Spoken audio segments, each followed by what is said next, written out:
Assalamu alaikum. Welcome to the 11th lecture of History of English Literature 2. আমরা ঈদের ছুটির আগে আসসালামু আলাইকুম স্যার। ওয়ালাইকুম আসসালাম। স্যার স্যার আসসালামু আলাইকুম। গত গ্রুপ ডিসকাশন স্যার আমি পার্টিসিপেট করতে পারিনি, তো সে আচ্ছা, বিষয়ে স্যার এটা আপনাকে নক দিয়েছিলাম আমি এটা গ্রুপে। আজকে লেকচারের পরে, হ্যাঁ, লেকচারের পরে কথা বলবো। হ্যাঁ, ওকে স্যার, থ্যাংক ইউ। ঠিক আছে, ওকে। আমরা অলরেডি মডার্ন পোয়েট্রি শেষ করে ফেলেছি। 20th সেঞ্চুরি পোয়েট্রি আমাদের কমপ্লিট। আজকে আমরা শুরু করতে যাচ্ছি 20th সেঞ্চুরি ফিকশন। ফিকশন বলতে এখানে নভেল এবং শর্ট স্টোরিজ ফোকাস হবে। 20th সেঞ্চুরি ফিকশন অন্যরা জয়েন করতে করতে আমরা আস্তে আস্তে শুরু করি।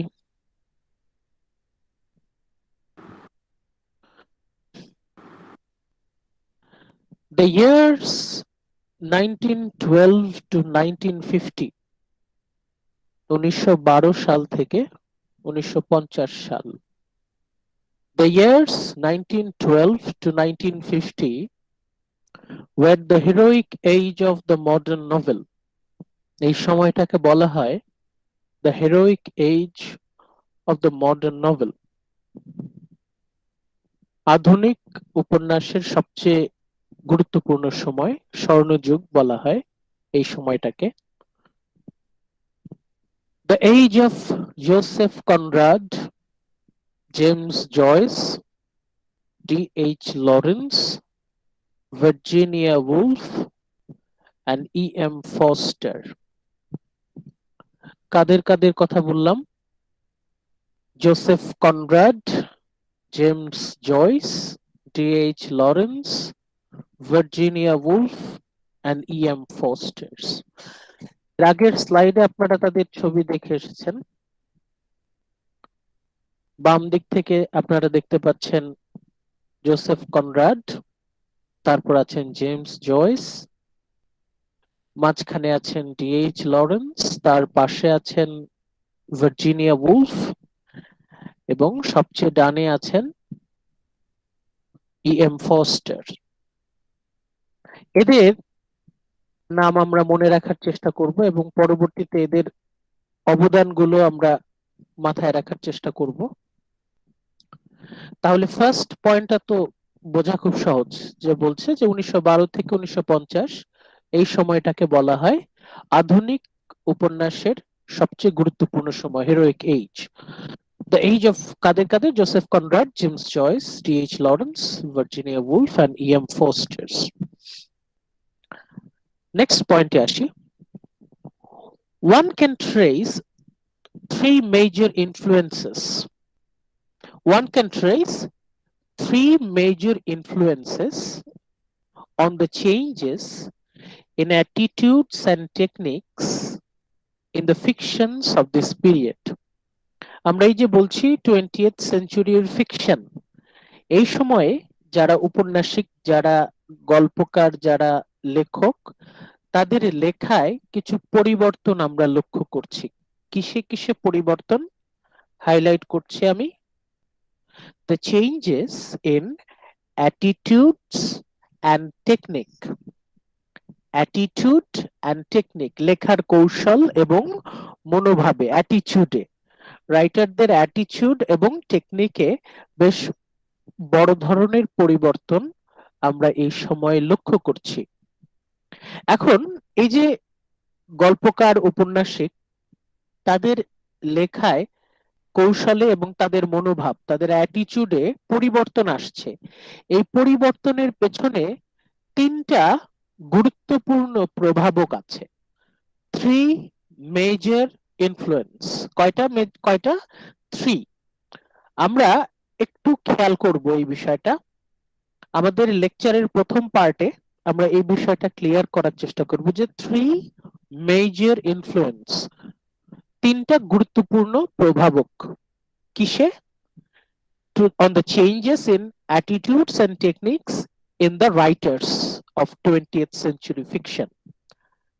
এই সময় যারা লেখক, যারা গল্পকার, উপন্যাসিক, তাদের চিন্তা ভাবনা, মনোভাব এবং কৌশল, অ্যাটিটিউডস এন্ড টেকনিকে বড় ধরনের পরিবর্তন আমরা দেখতে পাচ্ছি, এবং সেই পরিবর্তনের পেছনে আছে তিনটা গুরুত্বপূর্ণ ইনফ্লুয়েন্স, থ্রি সিগনিফিক্যান্ট এলিমেন্ট, তিনটা গুরুত্বপূর্ণ প্রভাব আছে।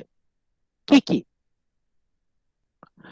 দ্য ফার্স্ট, প্রথম, কাগজ কলমে নোট করে রাখেন, আমাদের প্রথম গুরুত্বপূর্ণ প্রভাবক, our first major influence, সেটা কি? The first is the novelist's realization that, যারা উপন্যাসিক, যারা গল্পকার, তাদের মধ্যে একটা রিয়েলাইজেশন, একটা বোধ, একটা রিয়েলাইজেশন কাজ করছে। সেটা কি? The general background of belief, লিখে রাখেন সংক্ষেপে, the general background of belief, the general background of belief, সেটা কি? ব্যাকগ্রাউন্ড মানে কি? ব্যাকগ্রাউন্ড মানে কি? আমাদের background of belief that united them, কাদেরকে? রাইটারদেরকে, that united them with the public in common sense, সাধারণ জনগণের সাথে লেখকদের, কাদের সাথে? কাদের? সাধারণ জনগণের সাথে লেখকদের যে একটা common ground, background of belief, সেটা কি? বিশ্বাসের সমতা। সাধারণ মানুষ যা বিশ্বাস করছে, লেখকরাও তাই বিশ্বাস করছে। বিশ্বাসের একটা কমন গ্রাউন্ড, একটা সাধারণ একটা মিলন থাকতে হবে, সম্মিলন থাকতে হবে লেখকদের সাথে সাধারণ মানুষের, যে ইউনিয়ন ইন বিলিফ, বিশ্বাসের যে সম্পর্কটা, what was significant in experience, of what was significant in experience। ভালো করে খেয়াল করি, লাইনটা বড় আছে, হারিয়ে যাবেন না। প্রথমত বলা আছে the general background of belief, এই পয়েন্টটা প্রথমে লেখেন। এই জেনারেল ব্যাকগ্রাউন্ড অফ বিলিফ হচ্ছে একটা কমন গ্রাউন্ড, যেটা সাধারণ মানুষও গুরুত্বপূর্ণ মনে করে, লেখকরাও গুরুত্বপূর্ণ মনে করে। সেটা কি? বিশ্বাস, মানুষের বিশ্বাস, সাধারণ মানুষের বিশ্বাস, জনগণের বিশ্বাস।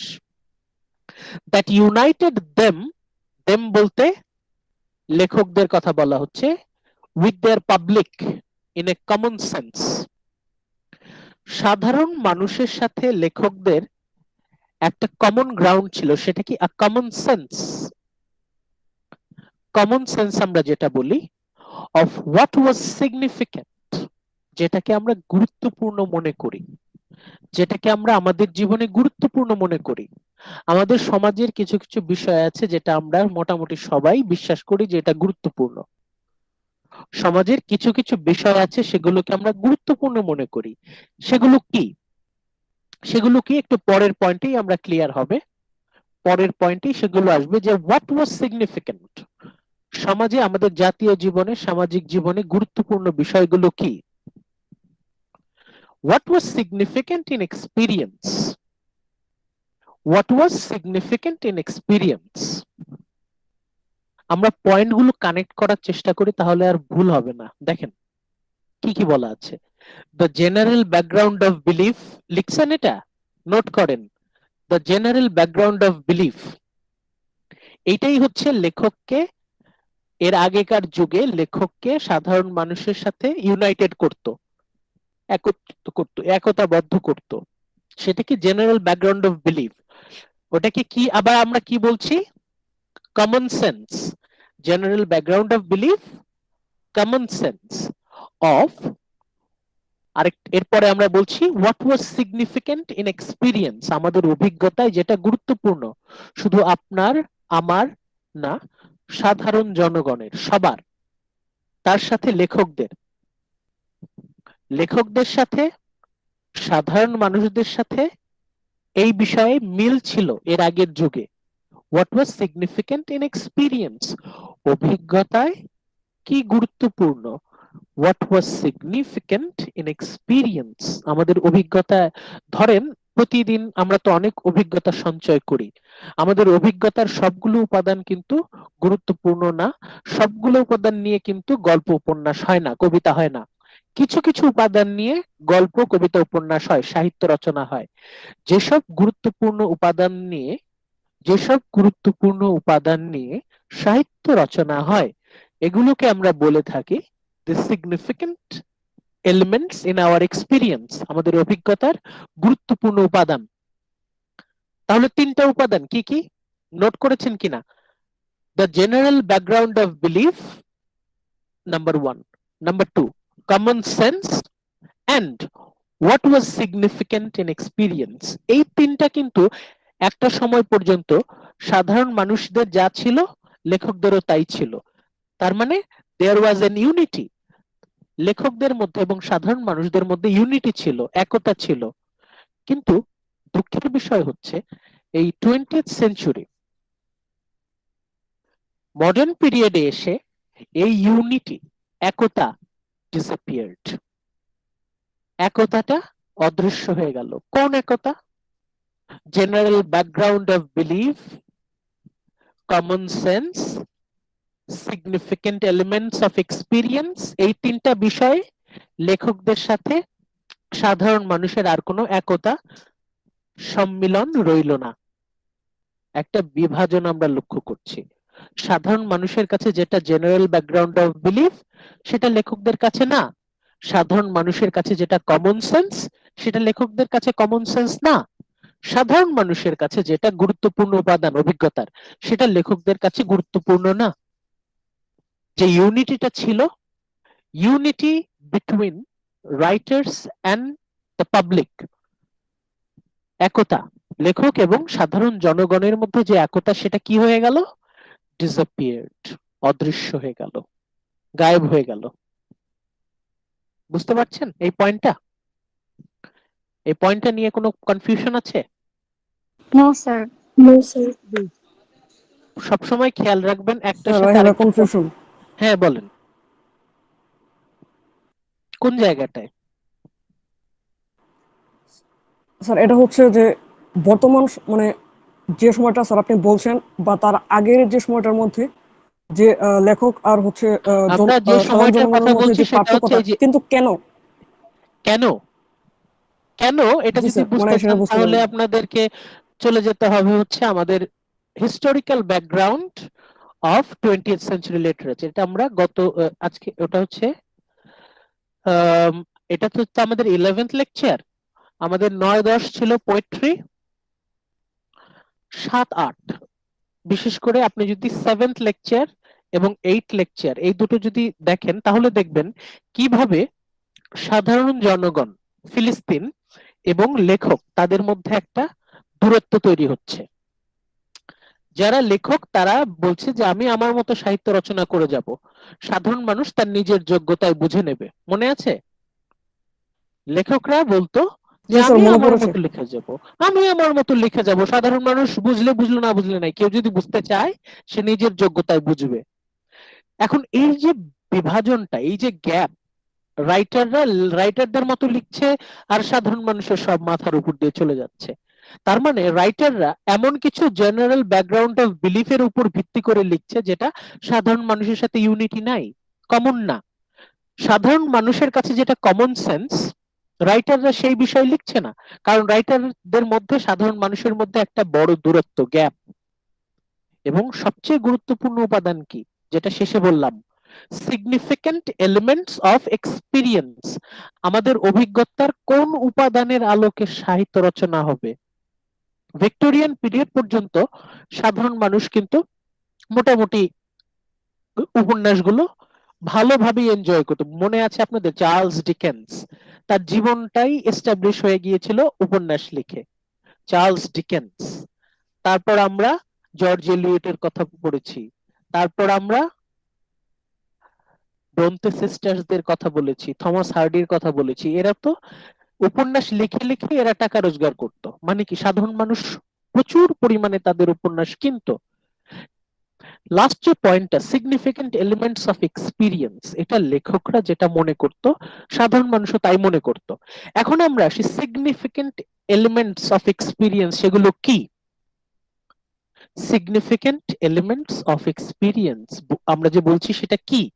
আমাদের অভিজ্ঞতার গুরুত্বপূর্ণ উপাদানগুলো কি, যেখানে সাধারণ মানুষের সাথে লেখকদের একটা বড়সড় গ্যাপ আছে, সেটা কোথায়? এখন আমরা আর পরের পয়েন্টে আসি, the public values of Victorian novel. আমরা এর আগের যুগে যাই, এখন তো আমরা কথা বলছি 20th সেঞ্চুরি ফিকশন, আমরা ঠিক এর আগের যুগে ভিক্টোরিয়ান পিরিয়ডে একটু রিভাইজ করি, একটু মনে করি। সেখানের মূল কথা কি ছিল? Public values. ভিক্টোরিয়ান উপন্যাস মানেই হচ্ছে, ভিক্টোরিয়ান উপন্যাসের ভিত্তি হচ্ছে পাবলিক ভ্যালুজ, সাধারণ জনগণ তাদের মূল্যবোধ, সাধারণ জনগণের মূল্যবোধ, পাবলিক ভ্যালুজ।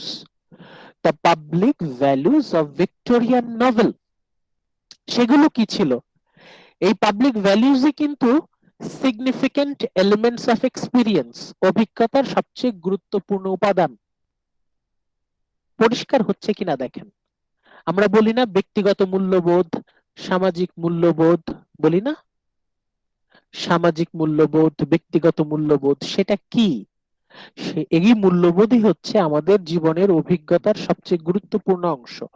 আমরা শিক্ষা লাভ করি, আমরা কিন্তু মূল্যবোধ ধীরে ধীরে শিক্ষা লাভ করি, আমরা ধীরে ধীরে বড় হই, আমরা মূল্যবোধ সম্পর্কে শিক্ষা লাভ করি। এখন দেখেন, public values of Victorian novel, Charles ডিকেন্সের কথা বললাম, থ্যাকারের কথা বললাম, George Eliot, Bronte sisters, Thomas Hardy, তারা যে নভেলগুলো লিখে বিখ্যাত হয়েছেন, প্রচুর প্রতিপত্তি হয়েছে তাদের, তারা টাকা পয়সা রোজগার করেছেন, তাদের উপন্যাসের মূল ভিত্তিটা ছিল public values, public sentiment, public values. সেগুলো কি? In which major crisis of the plot, আপনারা উপন্যাসগুলো যখন পড়বেন, উপন্যাসের মূল কাহিনীগুলো যদি লক্ষ্য করেন, মেজর ক্রাইসিস অফ প্লট, নাটকের কাহিনীর মূল যে ক্রাইসিস, মূল যে জটিলতা, উপন্যাসে জটিলতা থাকে না? শুরু হয় নাটকে গিট্টু লাগতে থাকে, গিট্টু লাগতে থাকে, নাটকে জটিলতা তৈরি হয়, পরে আস্তে আস্তে নাটকের গিট্টু খুলতে থাকে, আস্তে আস্তে উপন্যাস শেষ হয়। উপন্যাসের তো একটা প্যাটার্ন আছে। আপনি দেখবেন ভিক্টোরিয়ান উপন্যাস যেগুলো অনেক জনপ্রিয় উপন্যাস, এমনকি আমরা রোমান্টিক পিরিয়ডে যদি জেন অস্টেনের কথাও মনে করি, জেন অস্টেন, মনে আছে কিনা তার নাম? জেন অস্টেন বলেন রোমান্টিক পিরিয়ডের, অথবা ভিক্টোরিয়ান পিরিয়ডের আপনি চার্লস ডিকেন্স বা ব্রন্তে সিস্টার্স, থ্যাকারে, তাদের কথা বলেন, তাদের যে উপন্যাস, সেই উপন্যাসের যে প্লট, সেই প্লটে যে ক্রাইসিস গুলো তারা দেখিয়েছেন, সেগুলো কিভাবে আমরা লক্ষ্য করছি? The major crisis of the plot could be শোন থ্রু, কি কি বিষয়ে উপন্যাসে জটিলতা সৃষ্টি হতো, সেগুলো কি আমরা একটু হাইলাইট করি, আর আপনারা সবাই নোট করে ফেলেন। Changes in social or financial or marital status of the chief characters, note করেন, লিখে ফেলেন, খুবই গুরুত্বপূর্ণ পয়েন্ট। আমরা যদি সকল ভিক্টোরিয়ান নভেল, সেইগুলোকে যদি আমরা একটা প্যাটার্নে ফেলার চেষ্টা করি, একটা ফর্মুলায় ফেলার চেষ্টা করি, তাহলে আমরা দেখবো যে মূল চরিত্র যারা, তারা অন্তত তিনটা সমস্যার যে কোনো একটা সমস্যা, অন্তত মিনিমাম যে কোনো একটা সমস্যা অথবা একের অধিক সমস্যায় তারা পড়ে। সেগুলো কি কি সমস্যা, কি কি জটিলতা, কি কি কমপ্লিকেশন, কি কি ক্রাইসিস? ক্রাইসিস গুলো হচ্ছে, নোট করেন, all this crisis can be formulized, আমরা ফর্মুলাইজ করতে পারি, ফর্মুলা আকারে লিখতে পারি। Changes in social or financial or marital status of the chief characters, মূল চরিত্রগুলো তাদের জীবনে তিন ধরনের পরিবর্তন আসে। প্রথমত সামাজিক পরিবর্তন, দ্বিতীয়ত ফিনান্সিয়াল, তৃতীয়ত ম্যারিটাল স্ট্যাটাস। সোশ্যাল বলতে সোশ্যাল যে ডিসক্রিমিনেশন, সামাজিক যে বঞ্চনা, সামাজিক যে ডিসক্রিমিনেশন, দেখা যাচ্ছে নায়ক হয়তো আপার ক্লাস, নায়িকা হয়তো লোয়ার ক্লাস, নায়িকা হয়তো অ্যারিস্টোক্রেটিক ফ্যামিলিতে, নায়ক হয়তো লোয়ার ক্লাসে। তাহলে সোশ্যাল ডিস্টেন্স আছে, সামাজিক দূরত্ব, স্টেটাস ডিস্টেন্স, সোশ্যাল স্টেটাসে পার্থক্য আছে।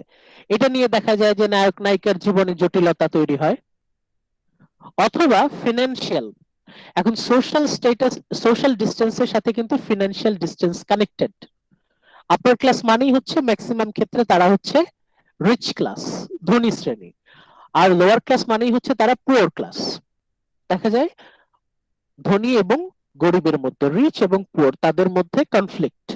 এটাও আমরা দেখব প্রচুর উপন্যাসের মূল ক্রাইসিস। আরেকটা আছে ম্যারিটাল স্ট্যাটাস, বিবাহ, ম্যারেজ। ম্যারেজ নিয়ে জটিলতা, নায়িকা নায়ককে বিয়ে করবে বা নায়ক নায়িকাকে বিয়ে করবে, সেই ম্যারেজ নিয়ে জটিলতা, ম্যারিটাল স্ট্যাটাস নিয়ে জটিলতা। শুরু থেকে বিয়ে হচ্ছে না, মাঝখানে এসে মনে হয় বিয়ে হবেই না, পরে আস্তে আস্তে আস্তে আস্তে শেষে গিয়ে বিয়ে হয়ে গেল। এই তো কমেডি সিনেমা, তাই না? আমাদের বেশিরভাগ উপমহাদেশের সিনেমাগুলোতে আপনি এই তিনটার যে কোনো একটা বা সবগুলোই আমরা লক্ষ্য করি, একটা আরেকটার সাথে কানেক্টেড। সোশ্যাল ডিসক্রিমিনেশনের সাথে ফিনান্সিয়াল ডিসক্রিমিনেশন, সোশ্যাল এবং ফিনান্সিয়াল ডিসক্রিমিনেশনের সাথে ম্যারিটাল ক্রাইসিস, তিনটা একটার সাথে আরেকটা জড়িত। বেশিরভাগ বেশিরভাগ জটিলতাই আমরা যদি ধরি, একদম রোমান্টিক পিরিয়ডেও যদি ধরি, রোমান্টিক পিরিয়ডে কারা ছিলেন? জেন অস্টেন, উনি রিয়েলিস্টিক নভেল লিখতেন। অ্যান র্যাডক্লিফ, উনার টেরর টেল। তারপর আমরা যদি আমাদের স্যার ওয়াল্টার স্কট, উনি হিস্টোরিক্যাল নভেল লিখতেন। সেইখানে দেখবেন যে কোনো না কোনো জায়গায় এই ফর্মুলা গুলো আপনি পেয়ে যাবেন। ক্রাইসিস, মেজর ক্রাইসিস, কাহিনীর মূল যে জটিলতা, সেটা কিন্তু এই এই রিলেটেডই, changes in social or financial or marital status of the central characters. এই বিষয়, ধনী গরিব দ্বন্দ্ব, আপার ক্লাস লোয়ার ক্লাস দ্বন্দ্ব, বিয়ে নিয়ে জটিলতা, এই নিয়েই হচ্ছে মোটামুটি বেশি, বলতে গেলে প্রায় সকল ভিক্টোরিয়ান উপন্যাসেরই মূল ফর্মুলা কিন্তু এটা। আপনারা সবাই কি একমত? জি স্যার। ইভেন এখনো দেখেন, এখনো যে উপন্যাসগুলো বাজারে সাকসেসফুল হয়, হিট হয়, সেগুলোও কিন্তু এই জিনিসগুলোই বারবার এই ক্রাইসিস ভিন্ন ভিন্ন ভাবে, ভিন্ন ভিন্ন প্যাটার্নে কিন্তু আমাদের সামনে হাজির করা হয়। সেই social crisis, financial crisis, marital crisis, এই জিনিসগুলোই কিন্তু ঘুরে ফিরে আসছে। এখন এই যে social, financial, marital status related crisis, কি কি বললাম তাহলে? Changes in social or financial or marital status related crisis, এই সংক্রান্ত যে জটিলতা, এই জটিলতা গুলোই কিন্তু সাধারণ মানুষ তারা বেশি এনজয় করে। দেখবেন সাধারণ মানুষের, গণমানুষের যে এন্টারটেইনমেন্ট, সেগুলোতে কিন্তু এই জিনিসগুলোই বেশি বেশি চলে আসে। এখন ভিক্টোরিয়ান পিরিয়ডে যে পাবলিক ভ্যালুস, তাহলে পাবলিক ভ্যালুস গুলো কি কি আমরা পেয়েছি এখানে? এই যে crisis related to changes in social or financial or marital status of the central characters, এটা ছিল ভিক্টোরিয়ান এবং তার আগের যুগের উপন্যাসগুলোর মূল ক্রাইসিস। এই নিয়েই হচ্ছে উপন্যাস, এবং এগুলো হচ্ছে পাবলিক ভ্যালুস। এই যে এগুলো হচ্ছে পাবলিক ভ্যালুস। এখন আমরা কোন সময়কার কথা বলছি? আমরা কিন্তু ভিক্টোরিয়ান পিরিয়ডের কথা বলছি না, আমরা কিন্তু চলে এসেছি 20th সেঞ্চুরি পিরিয়ডে, আমরা কিন্তু মডার্ন পিরিয়ডে চলে এসেছি। এখন সেই পুরাতন সামাজিক, অর্থনৈতিক, বিবাহ সংক্রান্ত জটিলতা নিয়ে উপন্যাস লিখলে সেটা কিন্তু লেখকরা সেটা আর পছন্দ করছেন না। সাধারণ মানুষের টেস্ট তো সহজে চেঞ্জ হয় না, তারা তখনও ওটা পছন্দ করছে, কিন্তু যারা লেখক, যারা রাইটার, তারা বললেন যে আমরা কেন এই পুরাতন জিনিসপত্র নিয়েই লিখতে থাকবো, এই একই বিবাহ, একই সামাজিক অর্থনৈতিক বঞ্চনা, এগুলো নিয়ে লিখবো আর কত। যদিও এগুলোই হচ্ছে পাবলিক ভ্যালুস, কিন্তু রাইটাররা বললেন যে এ নিয়ে যথেষ্ট লেখালেখি হয়ে গেছে, আর লেখালেখির প্রয়োজন নাই। এখন কি প্রয়োজন? এখন আমাদের নতুন টপিক, নতুন বিষয়ের উপর ভিত্তি করে উপন্যাস লিখতে হবে। সেটা কি? Public values. পাবলিক ভ্যালুস এর জায়গা দখল করে ফেললো অন্য কোনো কিছু। Public values were replaced by what? Public values কে রিপ্লেস করে দিল কি? কি সেই বিষয়, কি সেই বিশেষ বিষয় যেটা পাবলিক ভ্যালুস কে রিপ্লেস করে দিল? The public values gave way. Public value সরে গেল, পাবলিক ভ্যালুস এর জায়গায় দখল করে নিল অন্য একটা বিষয়। সেটা কি? Two more personally conceived notion of value. Personally conceived notion of value, তাহলে আমরা সহজ করে বলতে পারি public values were replaced by personal values. Note করে ফেলেন, লিখে ফেলেন। Public values were replaced by personal values. আবার বলছি, public values were replaced by personal values. জনগণের মূল্যবোধ, জনমূল্যবোধ, সেটার জায়গা দখল করে নিল ব্যক্তিগত মূল্যবোধ। পাবলিক ভ্যালুস সরে গেল, পাবলিক ভ্যালুস এর জায়গা দখল করে নিল ব্যক্তিগত মূল্যবোধ। জনগণের মূল্যবোধ তার জায়গা দখল করে নিল ব্যক্তিগত মূল্যবোধ। ব্যক্তিগত মূল্যবোধ কি? কার ব্যক্তিগত মূল্যবোধ বলেন তো? রাইটারদের। Very good. রাইটারদের মূল্যবোধ, যারা লেখক তাদের মূল্যবোধ। এতদিন উপন্যাসে বলতে গেলে 99.99% নভেল, কেউ কেউ বলে থাকে 100% নভেল। এই 1912 সালের আগে, 1912 সালের আগে আমরা 18th সেঞ্চুরি বলি বা রোমান্টিক পিরিয়ড বলি, ভিক্টোরিয়ান পিরিয়ড বলি, এই সময়ের যে সাকসেসফুল সুপারহিট নভেল, জনপ্রিয় উপন্যাস, যেগুলো মানুষজন বেশ হটকেকের মতো লুফে নিত, মানুষজনের জনপ্রিয় উপন্যাস, সেগুলোর আমরা দেখতে পাচ্ছি মূল বিষয়টা ছিল পাবলিক ভ্যালুস। জনগণের মূল্যবোধ নিয়েই সব উপন্যাস লেখা হতো। এখন মডার্ন ফিকশন, মডার্ন নভেল, তারা বললো যে পাবলিক ভ্যালুস নিয়ে হাজার হাজার উপন্যাস লেখা হয়ে গেছে, তা নিয়ে আর কচকচানি করার দরকার নাই, ওই নিয়ে আর লেবু কচলানোর দরকার নাই। Now we need something new. আমাদের এখন নতুন কিছু প্রয়োজন। আমরা আর পাবলিক ভ্যালুস নিয়ে মাথা ঘামাবো না। Now our focus is on personal values, personal values of the writers, লেখকদের ব্যক্তিগত মূল্যবোধ। এখন আপনারা একটু আপনাদেরকে সংকেত দিই, আপনাদের কি মনে আছে আমরা যখন রোমান্টিক পিরিয়ডের সাহিত্য, রোমান্টিক লিটারেচার, রোমান্টিক পোয়েম, তার বৈশিষ্ট্যগুলো যখন পড়ছিলাম, রোমান্টিক পিরিয়ডের বৈশিষ্ট্যগুলো, লিটারেচারের বৈশিষ্ট্য যখন পড়ছিলাম, সেখানে ছিল না একটা পয়েন্ট, ইনটিউশন, ফিলিংস,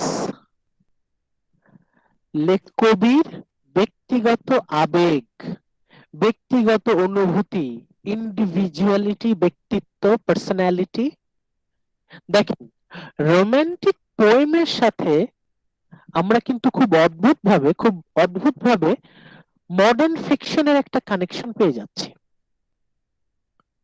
মানে যে কথাগুলো রোমান্টিক পোয়েটরা কবিতায় বলতে চেয়েছিলেন, সেই কথাগুলো মডার্ন নভেলিস্টরা তাদের নভেলে বলতে চাচ্ছেন। বুঝতে পারছেন কানেকশনটা? দেখেন, রোমান্টিক পিরিয়ডে আমরা কিন্তু ওই যে ইন্ডিভিজুয়ালিটি, ইনটিউশন, এই দুটো পয়েন্টের কথা আপনাদের মনে করিয়ে দিই। ইন্ডিভিজুয়ালিটি, ব্যক্তিত্ব, ব্যক্তিত্ব মানেই তো ব্যক্তিগত মূল্যবোধ, আর কি ইনটিউশন, ব্যক্তিগত আবেগ, অনুভূতি, ফিলিংস, ইমোশনস। এটা ফোকাস ছিল রোমান্টিক পোয়েট্রিতে।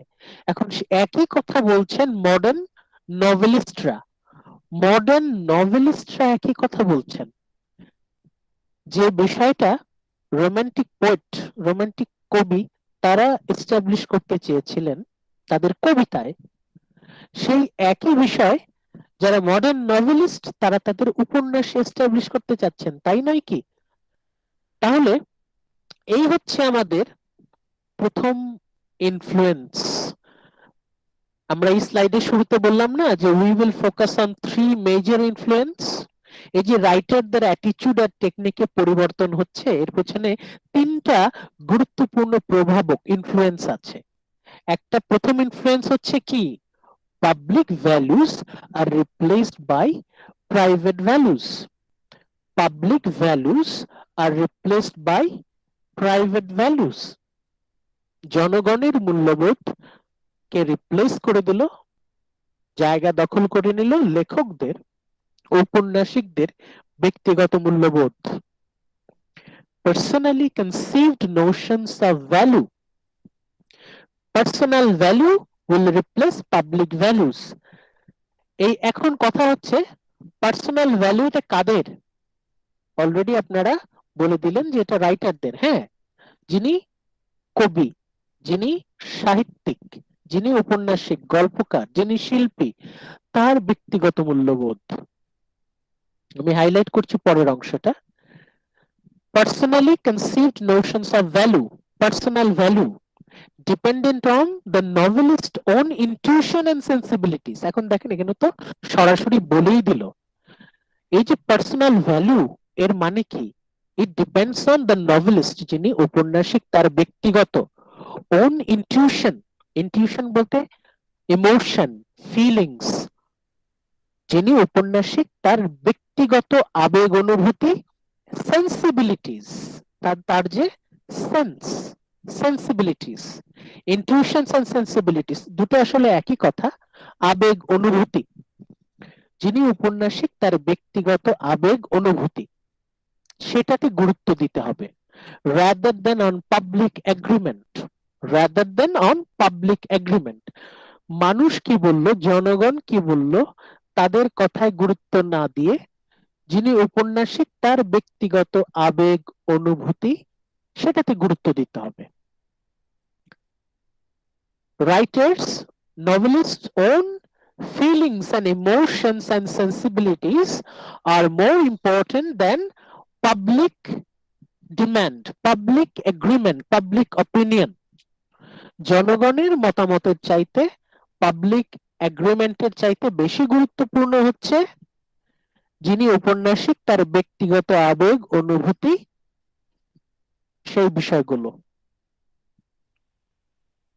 এখন প্রথম ইনফ্লুয়েন্সটা আমরা মোটামুটি পেয়ে যাচ্ছি এখানে, public values are replace by novelist or writers own personal values। Personal values, লেখকদের পার্সোনাল ভ্যালু কোথা থেকে উৎপন্ন হবে, জন্মগ্রহণ করবে কোথা থেকে?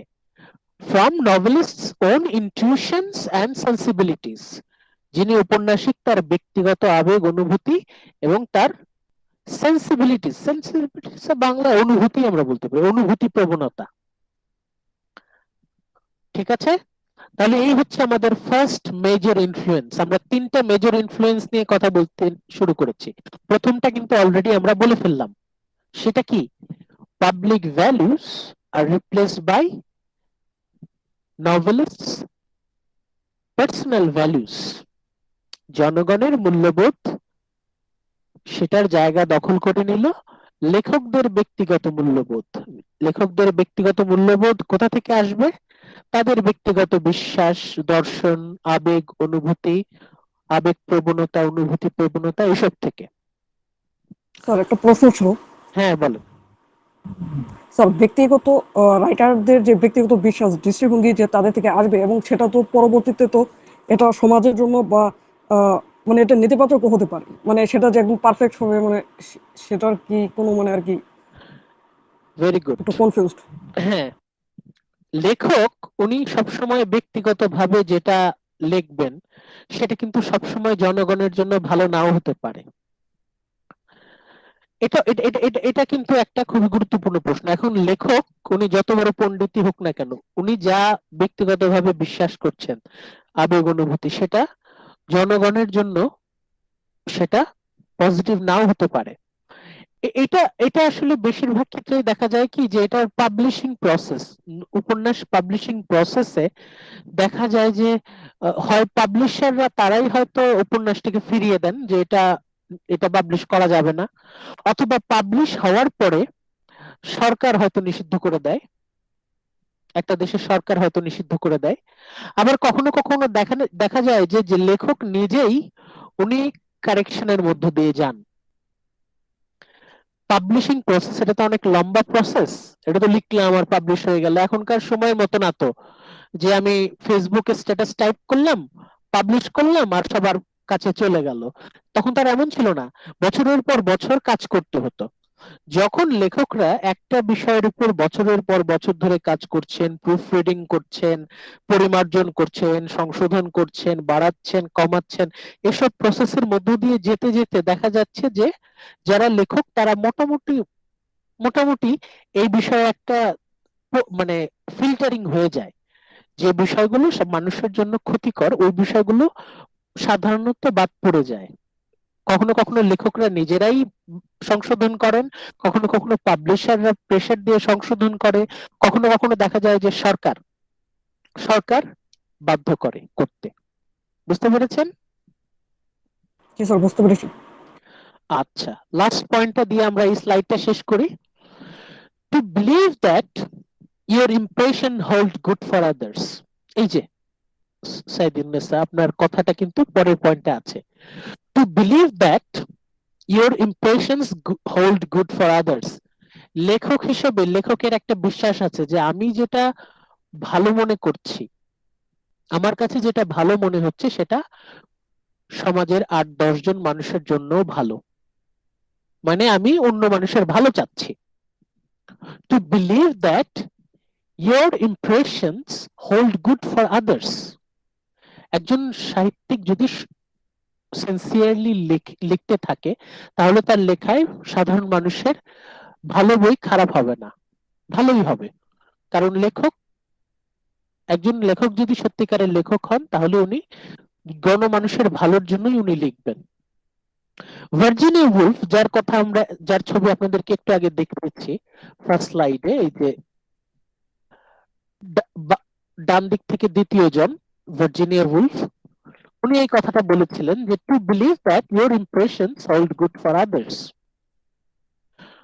ভার্জিনিয়া উলফ উনি জেইন অস্টেন, যার কথা আমরা অলরেডি আলোচনা করেছি মিডের আগে, যে জেইন অস্টেন যিনি রোমান্টিক পিরিয়ডে বসে রিয়েলিস্টিক নভেল লিখতেন, তার সম্পর্কে উলফ বলছেন, জেন অস্টেনের নভেল সম্পর্কে ডিসকাস করতে করতে উলফ বলছেন যে to believe your impressions hold good for others. যদি আমরা সত্যি সত্যি মানুষের ভালো চাই, is to be released from the cramp and confinement of personality.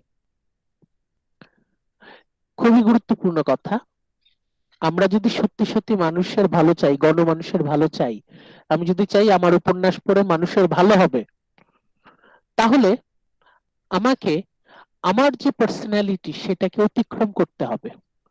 শুধুমাত্র আমার পার্সোনালিটিতে আমি যদি বন্দী হয়ে পড়ে থাকি, আমি আমার ব্যক্তিগত আবেগ অনুভূতি নিয়ে, আবেগ অনুভূতি তো অবশ্যই প্রয়োজন আছে, কিন্তু আমি যদি শুধু আমার ব্যক্তিগত আবেগ অনুভূতি নিয়েই যদি পড়ে থাকি তাহলে আমি কিন্তু বেশি দূর আগাতে পারবো না।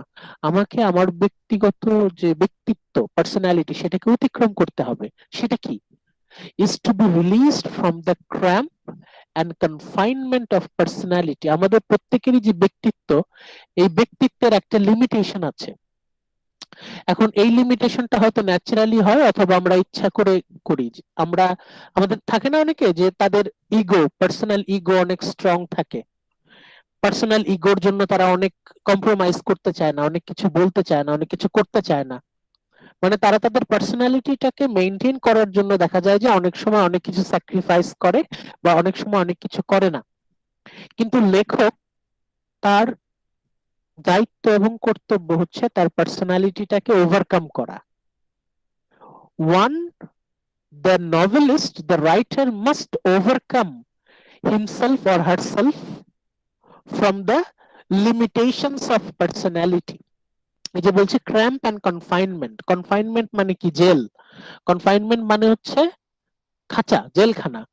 আমাদের পার্সোনালিটিকে অতিক্রম করতে হবে।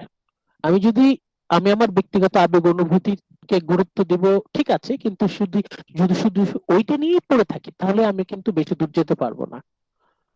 আমাকে আমার ব্যক্তিত্বর যে খাঁচা, ব্যক্তিত্বর যে লিমিটেশনস, বাউন্ডারি, সেটাকে অতিক্রম করতে হবে। তাহলেই তো আমি সাধারণ মানুষের ভালো সেটা বুঝতে পারবো। এখন সাইদুন্নেসা যে প্রশ্নটা করলেন, এখন ওই প্রশ্নটার সাথে এই প্রশ্নটা মিলান, যে যিনি সত্যিকারের লেখক উনি কিন্তু উনার পার্সোনালিটি নিয়ে পড়ে থাকবেন না। উনি ওনার পার্সোনালিটিটাকে অতিক্রম করে উনি নিজেই হয়ে যাবেন গণমানুষ,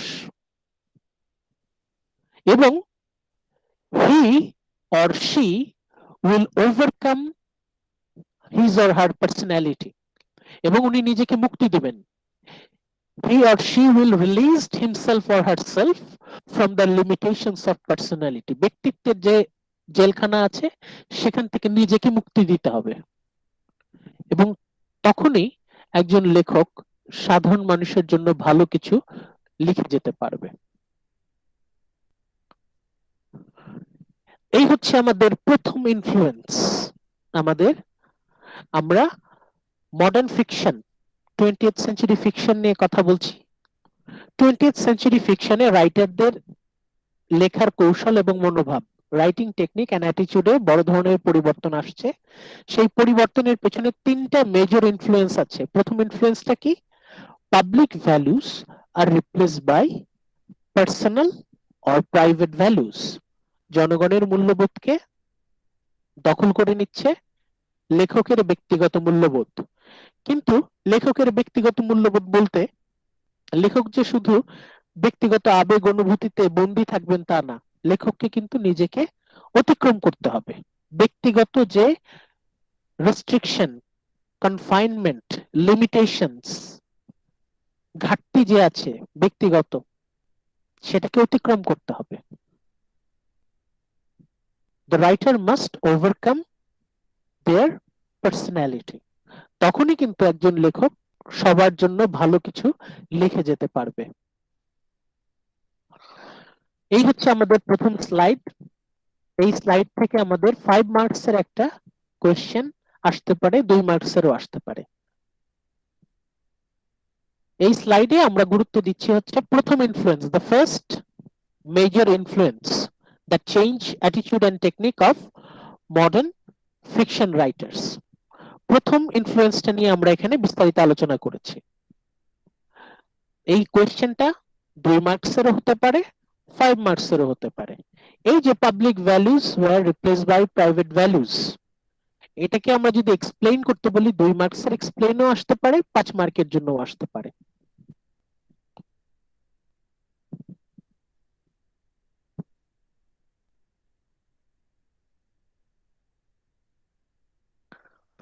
এবার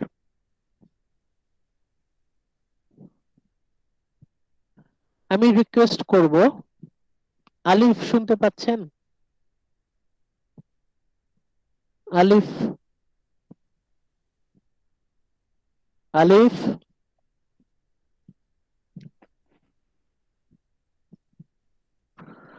হুরায়রা ফাতেমা, জি স্যার। পড়েন তো প্রথম পয়েন্টটা। Okay sir. Modern novelists could no longer believe this. They had to fall back on personality, drawing their criteria of significance in human affairs, and thus their principles of selection, from their own intuitions, so that they needed to find ways of convincing readers that their own sense of what was significant in experience was truly valid. Thank you. আগের পয়েন্টের সাথে এই point connected, এর আগের স্লাইডের সাথে এই slide কিন্তু কানেক্টেড। যারা আধুনিক ঔপন্যাসিক তারা বলছেন they could no longer believe this, they had to fall back on personality. একটু আগে আমরা বললাম না যে নিজস্ব যে ব্যক্তিত্ব পার্সোনালিটি সেটাকে অতিক্রম করতে হবে, নিজের পার্সোনালিটিতে পড়ে থাকলে হবে না, পার্সোনালিটিটাকে ওভারকাম করতে হবে, নিজের ব্যক্তিগত যে লিমিটেশন রেস্ট্রিকশন সেটাকে ওভারকাম করতে হবে।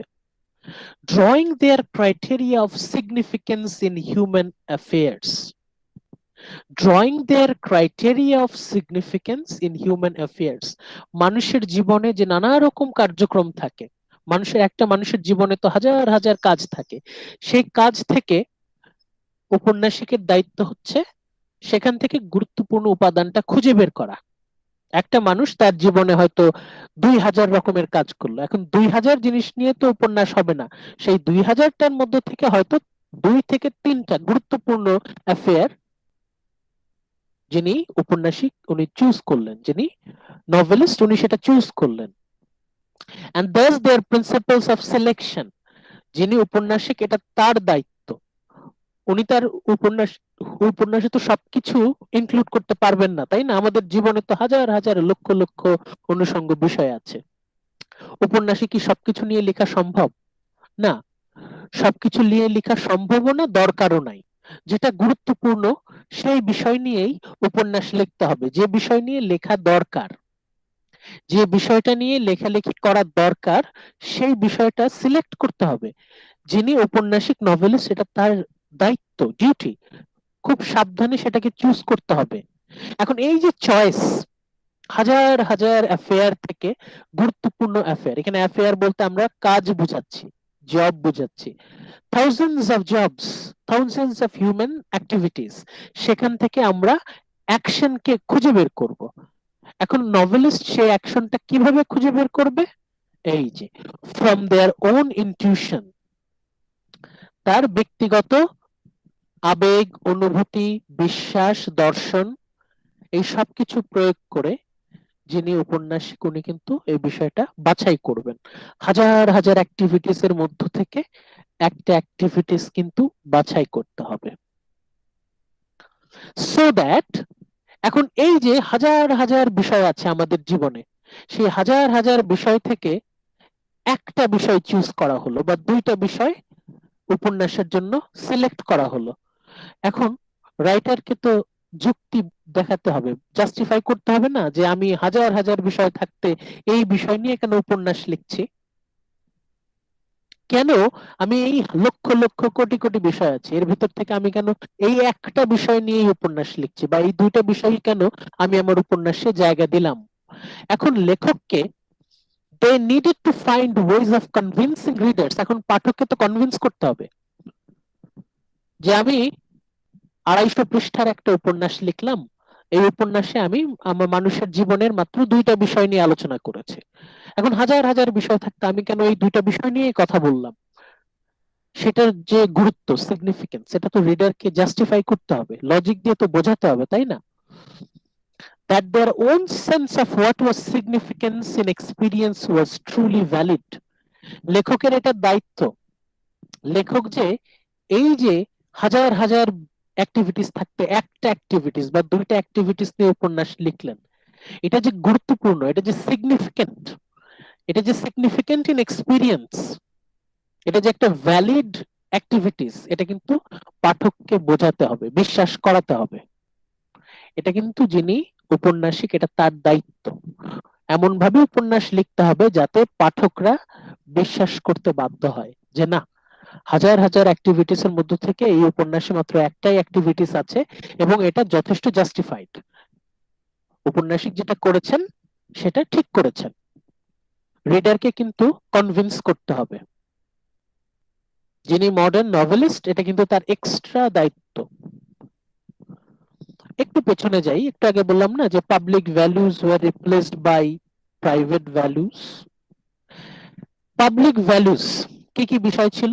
Crisis, social crisis, economic crisis, marriage related crisis, এই বিষয়গুলো হচ্ছে পাবলিক ভ্যালুস, পাবলিক সেন্টিমেন্ট, আমি যদি এই বিষয় নিয়ে উপন্যাস লিখি, মানুষজন কোনো চ্যালেঞ্জ করবে না, কিছু বলবে না, তারা বলছে হ্যাঁ ঠিকই তো আছে, এগুলোই তো গুরুত্বপূর্ণ বিষয়।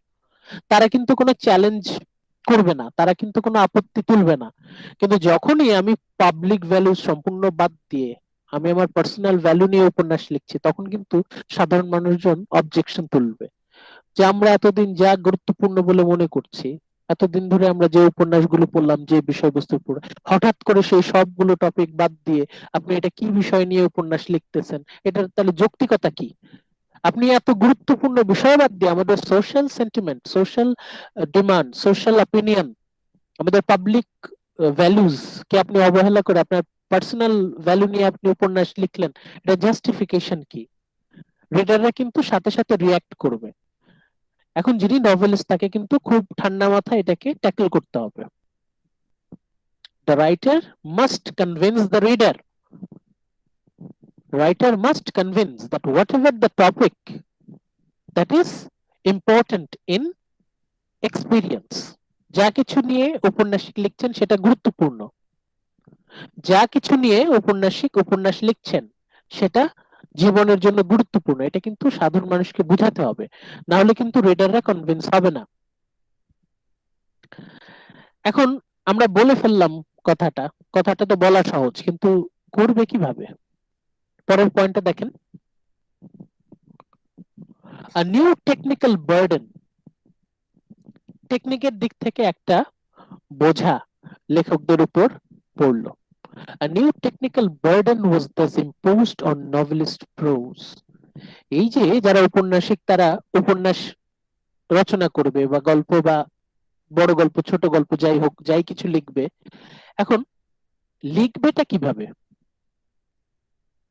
For a new technical burden was thus imposed on novelist prose, for it had now to build up a world of values instead of drawing on existing world of values. এর আগে তো অলরেডি পাবলিক ভ্যালুস, ওটা তো built in ছিলই, সেটাতে লেখা কোনো ব্যাপার ছিল না। এখন কথা হচ্ছে, লেখকরা যখন পার্সোনাল ভ্যালুস, প্রাইভেট ভ্যালুস এর কথা বলছে, এখন সেই ভ্যালুগুলো নতুন করে আগে সৃষ্টি করতে হবে না? লেখককে নতুন করে ব্যক্তিগত মূল্যবোধের একটা জগৎ তৈরি করতে হবে। The writer must build a new, whole new world of values.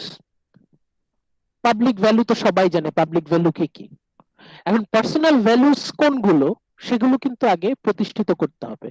প্রতিষ্ঠিত না করে কিন্তু উপন্যাস লেখা খুব রিস্কি। কেউ বলবে এটা পাবলিক ভ্যালু ওকে, কেউ বলবে না এটা পাবলিক ভ্যালু না। সরি, পাবলিক ভ্যালুর ক্ষেত্রে কিন্তু কোনো কনফিউশন হবে না, সবাই এক বাক্যে স্বীকার করবে। কিন্তু পার্সোনাল ভ্যালুজ এর ক্ষেত্রে কোন কোন রাইটার বলবেন হ্যাঁ এটা পার্সোনাল ভ্যালু বা প্রাইভেট ভ্যালু, কেউ কেউ বলবে না এটা প্রাইভেট ভ্যালু না। একটা কনফিউশন কিন্তু তৈরি হবে, কনফ্লিক্ট তৈরি হবে। এই জন্য পার্সোনাল বা প্রাইভেট ভ্যালুর একটা আলাদা জগৎ তৈরি করতে হবে। বিল্ট ইন কোনো কিছু নাই, নতুন করে তৈরি করতে হবে। The writers must build a whole new world of values. Victorian writer যারা, তাদেরকে কিন্তু এই বিষয় নিয়ে কিন্তু মাথা ঘামাইতে হয় না, এই নিয়ে কিন্তু ভাবতে হয় নাই, কারণ সবকিছু অলরেডি প্রিসেট ছিল। সামাজিক দ্বন্দ্ব নিয়ে উপন্যাস, একজন লিখলো, 100 জন লিখলো। ধনী গরিবের দ্বন্দ্ব নিয়ে উপন্যাস, একজন লিখলো, 1000 জন লিখলো। বিয়ে শাদী নিয়ে জটিলতা নিয়ে উপন্যাস, একজন লিখলো, হাজার মানুষ, হাজার উপন্যাসিক লিখলো। অলরেডি এস্টাবলিশড ভ্যালু, সেটা নিয়ে লেখা কিন্তু সহজ। কিন্তু পার্সোনাল ভ্যালুস, যে ভ্যালুগুলো অলরেডি এস্টাবলিশ নাই, এই বিষয়ে কোনো কনসেনসাস, কোন রকম একমত, ঐকমত্য কিন্তু সবার মধ্যে নাই। কেউ কেউ বলছে এটা ভ্যালুস, কেউ কেউ বলছে না। সেটা কিন্তু বেশ নড়বড়ে একটা পজিশন। এখন প্রথমে আগে একটা ফাউন্ডেশন তৈরি করতে হবে। সেই ফাউন্ডেশনটা কি? The foundation of personal values. সেটা কিন্তু আগে তৈরি করতে হবে, নইলে কিন্তু উপন্যাস লেখা যথেষ্ট জটিল। ভিক্টোরিয়ান উপন্যাস লেখা এই জন্য খুবই সহজ, কারণ যে মূল ফাউন্ডেশন সেটা অলরেডি এর আগেকার উপন্যাসিকদের করে দেওয়া আছে। কিন্তু যখনই পার্সোনাল ভ্যালুজ এর উপর ভিত্তি করে উপন্যাস লিখতে হবে, তখন কিন্তু এটা যথেষ্ট কমপ্লেক্স, ভেরি ভেরি কমপ্লেক্স। এটা কিন্তু মোটেও সহজ না। ওকে, এর পরের পয়েন্টটা পড়বেন ইনজামামুল হোসেন। ইনজামামুল হোসেন পড়েন তো। Inzamamul Hossain Yes, sir. Blue blue কালারের পয়েন্টটা পড়েন। Yes, sir. Woolf tried to solve the problem by using some of the devices of the poetry to suggest the novelist's own sense of value and vision of the world. আবার পড়েন, একটু repeat করেন kindly. Woolf tried to solve the problem by using some of the devices of poetry to suggest the novelist's own sense of value and vision of the world. Thank you. দেখেন, আমরা একটু আগে বললাম না যে দেখেন অদ্ভুত এক সংযোগ পাওয়া যাচ্ছে, রোমান্টিক পোয়েট্রির সাথে মডার্ন নভেলের একটা যোগাযোগ পাওয়া যাচ্ছে। এখন উলফ ওই যোগসূত্র, ওই কানেকশন অনুযায়ী বলছেন যে ঠিক আছে, কিভাবে লিখবো এটা একটা challenge, but we may solve the problem. এই যে জটিলতা, এটা সমাধান করা যায় by using some of the devices of poetry. Poetry বলতে romantic poetry. William Blake, Wordsworth, Shelley, Keats, Byron, তাদের যে কবিতা লেখার কৌশল, সেই বিষয়ে কথা বলছেন যে রোমান্টিক পোয়েটরা যেভাবে কবিতা লিখে গেছেন আমরা সেইভাবে উপন্যাস লিখতে পারি। এটা একটা প্রপোজাল ছিল Virginia Wolf. Virginia Wolf proposal দিলেন যে রোমান্টিক পোয়েট যারা, তারা যেভাবে তাদের ব্যক্তিগত মূল্যবোধকে কবিতার মাধ্যমে তুলে ধরেছেন, সেটাকে আমরা একটু মডিফাই করে আমরা আমাদের উপন্যাসে কিন্তু তুলে ধরতে পারি। এটা ছিল উলফের সাজেশন যে we may apply some of the poetical devices of romantic poetry. Romantic কবিতার কিছু উপাদান আমরা আমাদের উপন্যাসে ব্যবহার করতে পারি to suggest the novelist own sense of value, ব্যক্তিগত মূল্যবোধ, উপন্যাসিকের ব্যক্তিগত মূল্যবোধ, and vision of the world। Vision of the world বলতেই আমাদের কিন্তু উইলিয়াম ব্লেকের কথা মনে পড়ছে। উইলিয়াম ব্লেক, আমাদের কিন্তু শেলির কথা মনে পড়ছে। উইলিয়াম ব্লেক এন্ড শেলি, এদের নিয়ে কিন্তু আমরা আলোচনা করেছি এর আগে, যে তাদের কবিতায় ভবিষ্যৎ নিয়ে তাদের যে স্বপ্ন, ভিশন অফ দ্য ফিউচার, সেটা কিন্তু তারা তাদের কবিতায় ফুটিয়ে তুলেছেন। উলফ বলছেন যে হ্যাঁ, ব্লেক, ওয়ার্ডসওয়ার্থ, কোলরিজ, তাদের যে টেকনিক, তাদের কিছু ডিভাইস আমরা নভেলে ইউজ করতে পারি যদি আমরা আমাদের ব্যক্তিগত মূল্যবোধ এবং ভবিষ্যৎ নিয়ে আমাদের যে ভিশন, আমাদের যে স্বপ্ন, সেটা যদি আমরা আমাদের উপন্যাসে তুলে ধরতে চাই, তাহলে রোমান্টিক কবিদের কিছু টেকনিক আমরা অ্যাপ্লাই করতে পারি। তারা যেটা কবিতায় অ্যাপ্লাই করেছেন সেটা আমরা উপন্যাসে অ্যাপ্লাই করব। এটা ছিল ভার্জিনিয়া উলফের পরামর্শ, সাজেশন। এটা ছিল উলফ। উলফ বললেন যে আমরা রোমান্টিক কবিতার কিছু এলিমেন্ট, উপাদান, ডিভাইস আমরা ব্যবহার করব উপন্যাসে। তাহলে আমরা সরাসরি যোগসূত্র পাচ্ছি রোমান্টিক পোয়েট্রির সাথে মডার্ন নভেলের, কিন্তু একদম মডার্ন ফিকশনের কিন্তু সরাসরি কানেকশন পাচ্ছি। So here we have a connection with romantic poetry and modern fiction, connection with romantic poetry and modern fiction. Musammad Sultana Khatun দেখতে পাচ্ছেন? Yes sir. স্যার আজান হচ্ছে, অন্য কে পড়লে ভালো হতো, কেউ শুনতে পাবে না।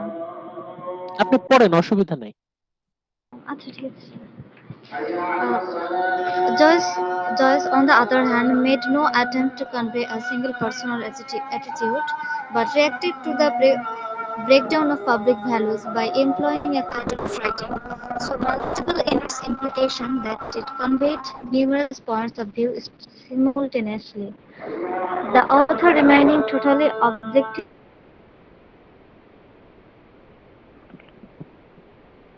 and committed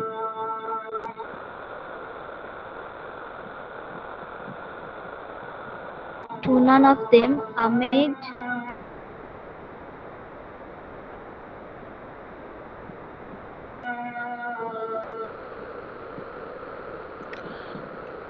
আচ্ছা, more that required আচ্ছা, আচ্ছা remarkable technique. আচ্ছা, থ্যাংক ইউ, থ্যাংক ইউ। আচ্ছা, উলফ যে পরামর্শটা দিলেন সেটা হচ্ছে রোমান্টিক পোয়েটরা তাদের কবিতা যেভাবে লিখেছেন সেখান থেকে কিছু ডিভাইস আমরা ধার করতে পারি উপন্যাস লেখার ক্ষেত্রে বা গল্প লেখার ক্ষেত্রে। এটা ছিল উলফের সাজেশন। জেমস জয়েস অন্যদিকে উনি আরেকটা বুদ্ধি দিলেন। জেমস জয়েস উনি একজন খুবই প্রখ্যাত একজন আধুনিক ঔপন্যাসিক, modern novelist. James Joyce on the other hand made no attempt to convey a single personal attitude. Joyce উনি একটু আগে আমরা বললাম না যে আমাদের যে পার্সোনালিটি সেটাকে অতিক্রম করতে হবে। উলফ যেখানে ওনার ব্যক্তিগত মূল্যবোধ নিয়ে চিন্তা করছেন, জয়েস এসে উনি আরেকটা যুগান্তকারী বক্তব্য দিলেন যে আমি একজন মানুষের ব্যক্তিগত মূল্যবোধ নিয়ে লিখব না। মানে এটা তার টার্গেটই ছিল না সিঙ্গেল পার্সোনাল অ্যাটিটিউড এস্টাবলিশ করার। বাট উনি কি করলেন, he reacted to the breakdown of public values. Joyce কি করলেন, উনি পাবলিক ভ্যালুজ সেটাতে ফিরে গেলেন, কিন্তু উনি পাবলিক ভ্যালুজটাকে ডিকনস্ট্রাক্ট করলেন, মানে পাবলিক ভ্যালুজকে উনি ভাঙলেন, ভেঙে টুকরো টুকরো করলেন। সেটা কি হলো, by employing a kind of writing, ওনার লেখাটা এমন হয়ে গেল so multiple in its implication. ওনার লেখাটা হচ্ছে অনেকগুলো পয়েন্ট অফ ভিউ, অনেকগুলো দৃষ্টিভঙ্গি থেকে যে কোনো বিষয়কে উনি দেখবেন। It conveyed numerous point of view simultaneously. Numerous points of view simultaneously, একই সময়ে অনেকগুলো দৃষ্টিভঙ্গি উনি অ্যাপ্লাই করলেন। তাহলে সহজ কথায় মানে কি, উলফ ওনার ফোকাস ছিল ওয়ান পয়েন্ট অফ ভিউ, লেখকের ব্যক্তিগত মূল্যবোধ, তার লেখকের দৃষ্টিভঙ্গি, একটা ওয়ান সিঙ্গেল পার্সোনাল অ্যাটিটিউড, এটা ছিল উলফের কথা। জয়েস বললেন না, একটু আগে আমরা একটা কথা বললাম না যে we need to overcome our personality. Joyce literally সেটা করলেন। উনি একজন মানুষের পার্সোনাল অ্যাটিটিউড নিয়ে সন্তুষ্ট থাকলেন না, উনি অনেকগুলো মানুষকে একত্রিত করলেন। হয় না, উপন্যাসে তো একটা চরিত্র থাকে না, উপন্যাসে তো বেশ কয়েকটা চরিত্র থাকে। সাপোজ একটা উপন্যাসে 10টা চরিত্র আছে, suppose there are 10 characters in a novel. Joyce যদি সেই উপন্যাসের লেখক হন, উনি কি করবেন, এই 10টা ক্যারেক্টারের ভেতরে উনি ঢুকে যাবেন। উপন্যাসের যে ঘটনা, প্লট, সেটাকে উনি 10টা দৃষ্টিভঙ্গি থেকে ব্যাখ্যা করার চেষ্টা করবেন। ভালো করে খেয়াল করেন, Joyce will look at the plot from 10 point of views. 10টা দৃষ্টিভঙ্গি থেকে উনি যখন প্লটের দিকে খেয়াল করছেন, মানে কি, এখানে 10টা ক্যারেক্টারের ভেতরে উনি ঢুকে গেছেন, 10টা ক্যারেক্টারের পার্সোনালিটির ভেতরে উনি ঢুকে গেছেন। 10 জন 10 রকম ভাবে প্লটটাকে অ্যানালাইজ করবে, 10 জন 10 রকম ভাবে নভেলের প্লটের দিকে তারা ফোকাস করবে। এই যে পয়েন্ট অফ ভিউ গুলো 10টা কিন্তু 10 রকম, ভালো করে খেয়াল করেন। ভার্জিনিয়া উলফ বলেছিলেন আ সিঙ্গেল পার্সোনাল অ্যাটিটিউড, আর জয়েস উনি বলছেন মাল্টিপল পার্সোনাল অ্যাটিটিউড, অনেকগুলো 10টা 12টা ক্যারেক্টারের পয়েন্ট অফ ভিউ থেকে উনি একই বিষয়টা দেখবেন, মানে একই বিষয় উনি 10টা 12টা দৃষ্টিভঙ্গি থেকে উনি দেখবেন। যখনই উনি 10-12টা দৃষ্টিভঙ্গি থেকে দেখবেন, তখন কিন্তু উনি 10টা 12টা ক্যারেক্টারের ভেতরে ঢুকে যাচ্ছেন। ভালো করে খেয়াল করেন, James Joyce he is inside of 10 to 12 characters. তখন কিন্তু উনার যে পার্সোনালিটি সেটা কিন্তু ট্রান্সেন্ড করে যাচ্ছে, মানে অতিক্রম করে যাচ্ছে। উনি কিন্তু একটা পার্সোনালিটিতে সীমাবদ্ধ থাকছেন না, উনি অতিক্রম করে যাচ্ছেন, উনি অনেকগুলো পার্সোনালিটি থেকে যে কোনো বিষয়টাকে অ্যানালাইজ করার চেষ্টা করছেন। তাতে কি হলো, 10 জন মানুষের 10 রকম চিন্তা ভাবনা, 10 জন মানুষের 10 রকম আবেগ অনুভূতি, 10 রকম দৃষ্টিভঙ্গি, 10 রকম দর্শন, 10 রকম বিশ্বাস, এগুলোকে উনি যখন একসাথে করলেন তখন কি হলো? তখন একটা ওভারঅল কম্প্রিহেন্সিভ, একটা সামগ্রিক একটা ছবি আমরা পাচ্ছি। যে কোনো একটা ঘটনা যদি শুধু একটা দৃষ্টিভঙ্গি থেকে আমরা দেখি তাহলে কিন্তু আমরা অন্ধ, আমরা কিন্তু অনেকগুলো কিছু দেখতে পেলাম না, অনেক কিছু দেখতে পেলাম না। কিন্তু সেই একই ঘটনা আমরা যদি 10 জনের দৃষ্টিভঙ্গি থেকে দেখি তখন কিন্তু ওই ঘটনা সম্পর্কে আমরা একটা সামগ্রিক, ওভারঅল, টোটাল এন্টায়ার পিকচার কিন্তু আমরা পেয়ে যাব। এটা ছিল জেমস জয়েসের focus. Multiple point of view, তাহলে উনি ডিকনস্ট্রাক্ট করে, উনি যে পাবলিক ভ্যালুটাকে পুরোপুরি বাদ দিয়ে দিলেন তা কিন্তু না, উনি পাবলিক ভ্যালুটাকে বিভিন্ন খণ্ডে ভাগ করলেন। পাবলিক বলতে আমরা কি বুঝি? অনেক মানুষের চিন্তা ভাবনার সমন্বয়, সম্মিলন। উনি জেনারেলাইজড কোনো কথাবার্তা গ্রহণ না করে বরং 10 জনকে একত্রিত করলেন, 10টা ক্যারেক্টারের ভেতরে উনি ঢুকে গেলেন। 10টা ক্যারেক্টারের ভেতরে ঢুকে উনি বোঝার চেষ্টা করছেন যে তারা কি ভাবছে, তারা কি দেখছে, তাদের বিশ্বাস কি, তাদের দর্শন কি, তাদের ব্যক্তিগত মূল্যবোধ কেমন, তাদের আবেগ, অনুভূতি, চিন্তা, চেতনা, বিশ্বাস কেমন। 10 রকম আবেগ, 10 রকম অনুভূতি, 10 রকম বিশ্বাস, এই সব কিছু উনি একত্রিত করে উনি কিন্তু একটা কমপ্লেক্স ওয়ার্ল্ড আমাদের সামনে উপন্যাসের মাধ্যমে উপস্থাপন করছেন। জেমস ভার্জিনিয়া উলফ যেখানে তার লেখাটা হচ্ছে পুরো একমুখী, কিন্তু মানে ওয়ান সাইডেড। ভার্জিনিয়া উলফ তার লেখা অনেক রিচ, কিন্তু উনি হচ্ছেন ওয়ান সিঙ্গেল পার্সোনালিটি। জয়েস কিন্তু অনেকগুলো পার্সোনালিটিকে উনি কম্বাইন করেছেন, মাল্টিপল পার্সোনালিটি উনি কিন্তু কম্বাইন করেছেন। The summation, the integration of multiple point of views, এতে কি হবে? এতে কিন্তু জেমস জয়েস উনি কিন্তু ওনার ব্যক্তিগত আবেগ, অনুভূতি পাঠকের উপর চাপিয়ে দিচ্ছেন না, উনি কিন্তু অনেকগুলো পয়েন্ট অফ ভিউ থেকে জিনিসটাকে ব্যাখ্যা করছেন। যারা রিডার তারা কিন্তু এটা বুঝতে পারবে। Author remaining totally objective.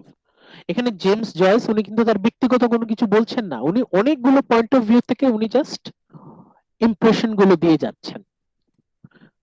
উনি সব সব দিক থেকেই দেখছেন, কিন্তু কোনোটাতেই কিন্তু উনি সীমাবদ্ধ না।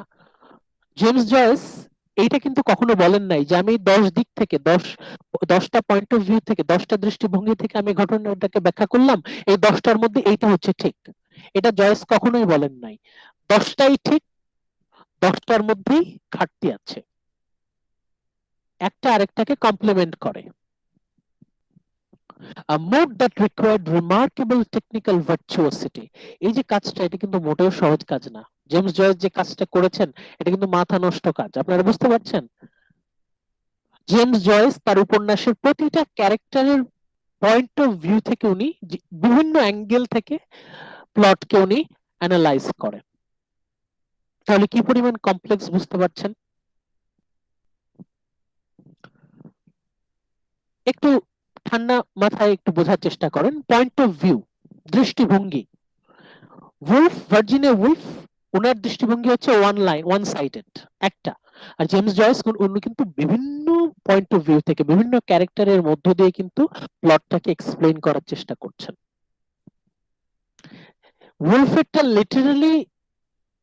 উলফেরটা কিন্তু literally public values were replace by private values. আর জেমস জয়েস উনি কিন্তু অনেকগুলো পার্সোনাল ভ্যালু একত্রিত করছেন, অনেকগুলো পার্সোনাল ভ্যালুকে উনি কম্বাইন করছেন, খিচুড়ি পাকাচ্ছেন হজপজ করে, সেটা কিন্তু পাবলিক ভ্যালুকে ডিসপ্লেস করে দিচ্ছে। পাবলিক ভ্যালু বলতে আমরা জেনারেলাইজড লিমিটেড কিছু আইডিয়া আমরা মনে করে থাকি, কিন্তু জেমস জয়েস উনি রিয়েল পাবলিক ভ্যালুটার অনুসন্ধানে আছেন, যে আমরা যদি অনেকগুলো মানুষের ভ্যালু একসাথে করি তাহলে কি হয়। তাহলে এখানে কিন্তু পাবলিক ভ্যালুসটাও রইলো, আবার ইন্ডিভিজুয়ালিটি সেটাও কিন্তু রইলো। সেই দিক থেকে আমরা বলতে পারি জেমস জয়েসের অ্যাপ্রোচটা কিন্তু যথেষ্ট অ্যাকুরেট কিন্তু কমপ্লেক্স। এখন এটা হচ্ছে আমাদের আগের স্লাইডের কানেকশন। আমাদের এই আগের স্লাইডটা, এই নাম্বার 1 স্লাইডে আমরা বলেছিলাম যে এখানে আমরা what is the first influence, public values ও replace by personal or private values. সেটা যদি 2 মার্কস এর কোশ্চেন হয় তাহলে আপনারা এই স্লাইড থেকে, এই ওয়ান স্লাইড থেকে অ্যান্সার করতে পারবেন। আর যদি সেটা 5 মার্কস এর হয় তাহলে কিন্তু আপনাদেরকে এই যে এই নাম্বার 2 স্লাইড 2 থেকেও কিন্তু আপনাদের নিতে হবে।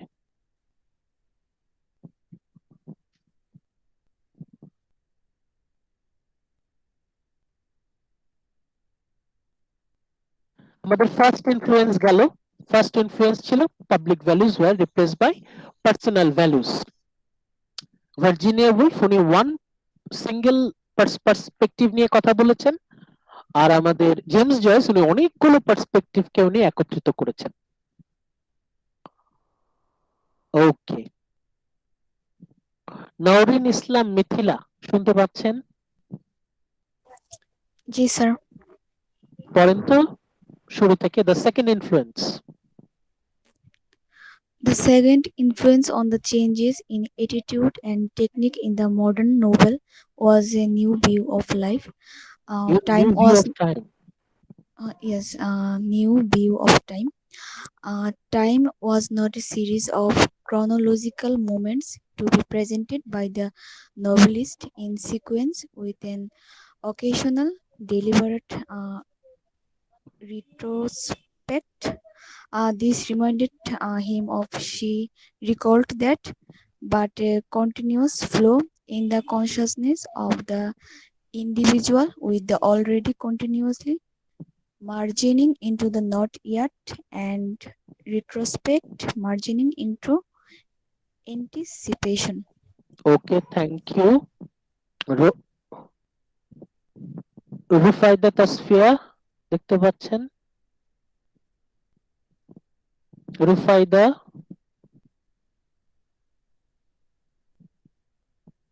রুফায়দা জি স্যার। পড়েন তো, সেম পয়েন্টটাই পড়েন, the second influence. Yes, sir. The second influence on the changes in attitude and technique in the modern novel was a new view of time. Time was not a series of chronological moments to be presented by the novelist in sequence with an occasional deliberate retrospect. This reminded him of, she recalled that, but a continuous flow in the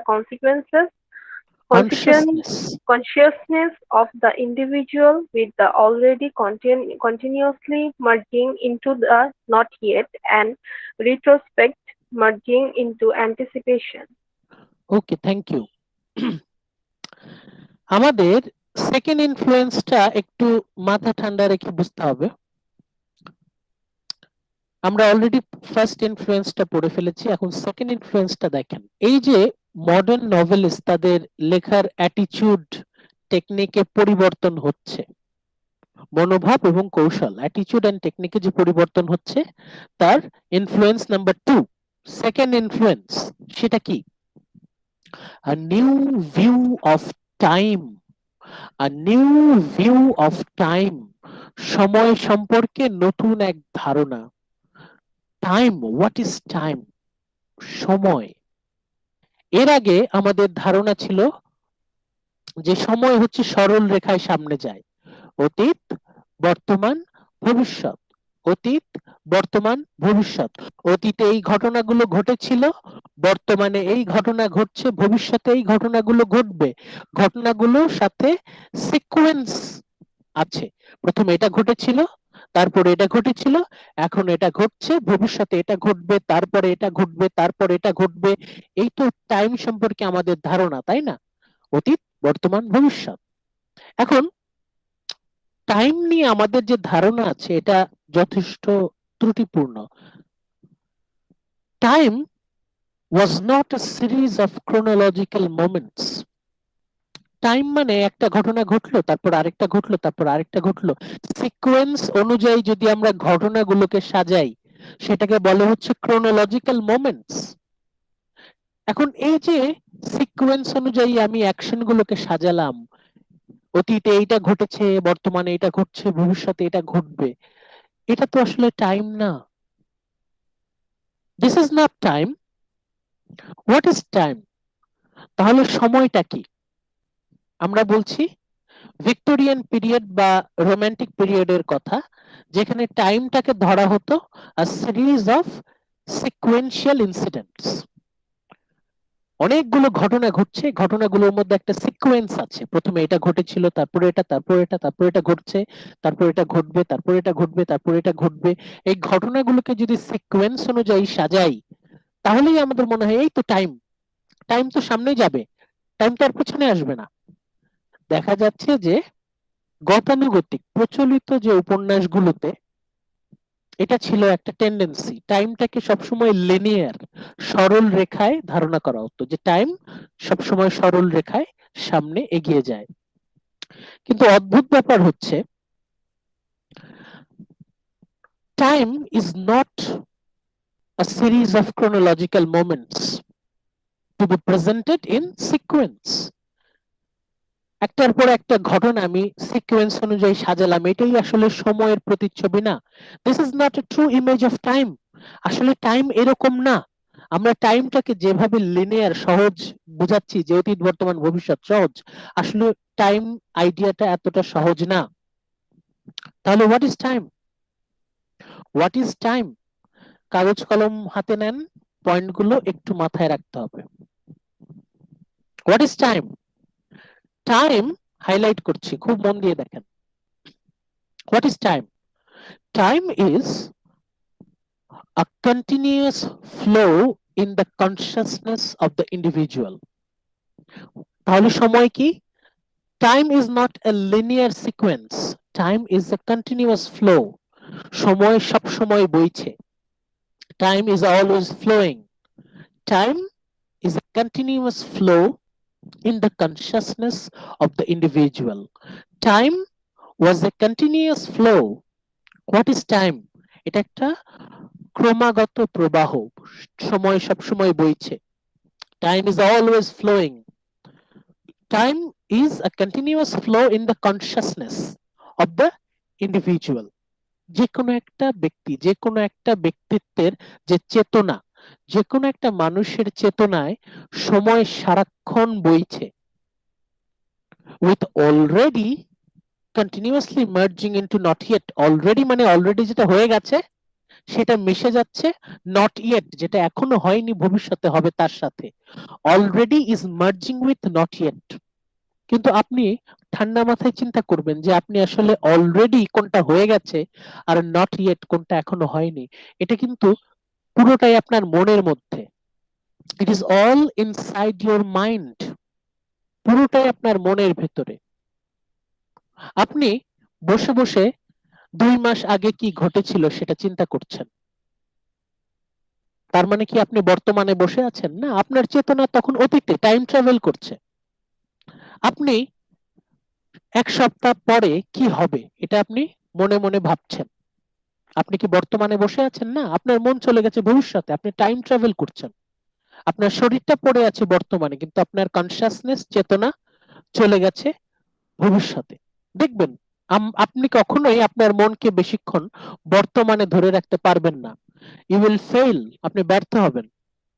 আপনার মনের অজান্তেই জোর করে আপনার মন দেখবেন সে time travel করছে, কখনো সে অতীতে চলে যাচ্ছে, কখনো ভবিষ্যতে চলে যাচ্ছে, কখনো গতকালের কথা চিন্তা করছে, বা 1 মাস আগের কথা চিন্তা করছে, বা 1 বছর আগের কথা চিন্তা করছে। কখনো কখনো দেখবেন আপনার মন উড়াল দিয়ে 1 বছর পরে চলে গেছে, যে 1 বছর পরে আমি কি করব, 2 বছর পরে আমি কি করব, 10 বছর পরে আমি কি করব। এটা হচ্ছে আমাদের স্বভাব। This is general tendency of our individuality. আমাদের প্রত্যেকের যে কনসিয়াসনেস, চেতনা, এটা সবসময় টাইম জাম্প করতে থাকে, এটা আমাদের স্বভাব। এটা ভালো বা মন্দ যাই হোক, এটা আমাদের স্বভাব। আমরা কখনোই বর্তমানে বসে থাকতে পারি না, আমাদের চেতনা সবসময় সময় পরিভ্রমণ করছে, টাইম ট্রাভেল করছে। এই আমরা অতীতে, এই আমরা ভবিষ্যতে, কিছুক্ষণ সময়ের জন্য বর্তমানে, আবার ভবিষ্যতে, আবার অতীতে। আপনি ভালো করে নিজেকে দিয়ে চিন্তা করেন, আপনি নিজের দিকে খেয়াল করেন, আপনি বর্তমানে আপনার কতক্ষণ মনোযোগ ধরে রাখতে পারেন। দেখবেন আপনার মন হয়তো আক্ষেপ করছে, ইস গতকালকে একটা চান্স ছিল, কেন যে করলাম না, কেন যে আমি ওই কাজটা করলাম না, আপনি আক্ষেপ করছেন, ইউ আর রিগ্রেটিং। তার মানে আপনার শরীর পড়ে আছে বর্তমানে, কিন্তু আপনার কনসাসনেস চলে গেছে অতীতে। আবার আপনি চিন্তা করছেন, ইস কয়েকদিন পরে পরীক্ষা, কি পরীক্ষা দিব, কি পরীক্ষা দিব, উফ কি যে পরীক্ষা দিব, কি যে করব, আপনি তখন টেনশন করছেন, ইউ আর ওয়ারিড। আপনার শরীর পড়ে আছে বর্তমানে, কিন্তু আপনার কনসাস চলে গেছে, কনসাসনেস ভবিষ্যতে। আমরা খুব কম সময়ের জন্য বর্তমানে বসবাস করতে পারি। It is very difficult to stay in the present. আমাদের মন, আমাদের কনসাসনেস, চেতনা সবসময় টাইম ট্রাভেল করছে। এখন টাইমটা যদি এরকম হয়, তাহলে টাইম তো মোটেও লিনিয়ার না। আমাদের মন এই অতীতে, এই বর্তমানে, এই ভবিষ্যতে, আবার বর্তমানে, আবার ভবিষ্যতে, আবার বর্তমানে, আবার অতীতে, ভবিষ্যতে। তার মানে আমাদের চেতনা কিন্তু সরল রেখায় আগাচ্ছে না। আমাদের চেতনার ভেতরে, আমাদের মনের ভেতরে যে ইনসিডেন্ট গুলো ঘটছে, আমাদের মাথার মধ্যে যে ঘটনাগুলো ঘটছে, সেই ঘটনাগুলো কিন্তু সরল রেখায় আগাচ্ছে না। অতীত, বর্তমান, ভবিষ্যৎ এই ডিসিপ্লিন মেনটেন করে কিন্তু আগাচ্ছে না। আমার মাথার ভেতরে যে সিকোয়েন্স, ঘটনার সিকোয়েন্স, সেটা কখনো অতীতে, কখনো ভবিষ্যতে, কখনো বর্তমানে, কখনো মানে পুরো একটা খিচুড়ি অবস্থা। আমাদের মনের ভেতরে একটা অস্থিরতা, আমাদের চেতনা কখনো অতীতে, কখনো ভবিষ্যতে। এইটা হচ্ছে সত্যিকারের সময়ের ছবি।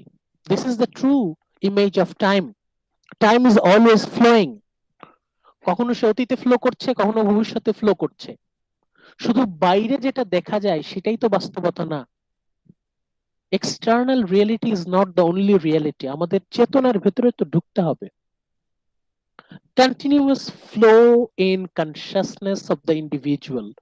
প্রতিটা ব্যক্তিত্বের যে কনসাসনেস, চেতনা, চেতনার ভেতরে আমাদের খেয়াল রাখতে হবে যে আমাদের চেতনা সারাক্ষণ ছটফট করছে, কখনো অতীতে, কখনো ভবিষ্যতে, কখনো বর্তমানে, আবার শেষ অতীতে ফিরে যাচ্ছে, আবার বর্তমানে যাচ্ছে, আবার অতীতে, আবার ভবিষ্যতে, আবার ভবিষ্যৎ থেকে অতীতে। আমাদের মন এরকম একটা অস্থিরতার মধ্য দিয়ে যায়। মানে আমার কনসাসনেস, আমার চেতনায়, আমার মনে যে ঘটনাগুলো ঘটছে, সেই সিকোয়েন্স কিন্তু মোটেও সরল রেখায় আগাচ্ছে না, একটা জাম্বলড, এলোমেলো। এটা হচ্ছে the image of time. Time is a continuous flow in the consciousness of the individual. তার মানে এতদিন ধরে আমরা উপন্যাসে যেভাবে টাইমটাকে দেখেছি, সেটা আসলে ত্রুটিপূর্ণ, ফল্টি। এই জন্য যারা আধুনিক ঔপন্যাসিক তারা বলছেন যে আমাদের এই সত্যিকারের সময়ের, সত্যিকারের ছবিটা উপন্যাসে ফুটিয়ে তুলতে হবে। এই যে আমাদের চেতনা কখনো অতীতে, কখনো ভবিষ্যতে, কখনো ভবিষ্যতে, কখনো বর্তমানে, কখনো অতীতে, আমরা বর্তমানে স্থির থাকতে পারছি না, আমরা অতীত, বর্তমান, ভবিষ্যতে এই সিকোয়েন্স মেনটেন করতে পারছি না, আমরা এলোমেলো হয়ে যাচ্ছি, সময় সরল রেখায় আগাচ্ছে না, সময় সাইক্লিক, সাইক্লিক, এলোমেলো আগাচ্ছে বিভিন্ন দিকে। কখনো অতীতে ফ্লো করছে, কখনো ভবিষ্যতে ফ্লো করছে, কখনো বর্তমানে ফিরে আসছে, বর্তমানে ফিরে আসতে না আসতে আবার অতীতে চলে যাচ্ছে। দেখবেন, নিজেকে নিয়ে সবসময় পরীক্ষা করবেন, দেখবেন টাইমটা আসলে এইরকম। আপনার চেতনা কিন্তু সবসময় বর্তমানে থাকতে পারে না। এটা যদি টাইম হয়, তাহলে এটা তো উপন্যাসে তুলে ধরতে হবে। আমাদের মাথার ভিতরে এটা ঢুকছে, তার মানে এটা তো উই নিড টু, যারা নভেলিস্ট তারা বললেন এটা তো আমাদের উপন্যাসে তুলে ধরতে হবে। We must reflect it in our novels. Joseph Conrad তার Heart of Darkness, Lord Jim উপন্যাস দিয়ে শুরু করলেন। এরপর আমরা দেখতে পাচ্ছি যে জেমস জয়েস, উনিও এই বিষয়টা তার উপন্যাসে তুলে ধরছেন। ভার্জিনিয়া উলফ, উনি দেখাচ্ছেন কিভাবে আমাদের মন সারাক্ষণ ছটফট করছে। আমাদের কনসাসনেস, আমাদের চেতনায় যে সিকোয়েন্স অফ ইনসিডেন্ট, সেটা কিন্তু সরল রেখায় যাচ্ছে না, কখনো অতীতে, কখনো ভবিষ্যতে, কখনো অতীতে, কখনো ভবিষ্যতে। This is the new view of time. এটা হচ্ছে আমাদের second influence, a new view of time. সময় সম্পর্কে নতুন এক ধারণা। সময়কে আগে আমরা ধরতাম সরল রেখায় আগায়, বাট না, time is always flowing into every direction. Time সবসময়, সময় সবসময় প্রবাহিত হচ্ছে, কখনো অতীতে, কখনো ভবিষ্যতে, কখনো বর্তমানে। এটাকে আমরা কখনোই কোনো ফর্মুলায় ফেলতে পারবো না। এবং সেই জিনিসটা, এই যে নিউ ভিউ অফ টাইম, এই ইনফ্লুয়েন্সে কিন্তু লেখার ধরন টেকনিক পুরো চেঞ্জ হয়ে গেল। So this is our second influence. Second influence.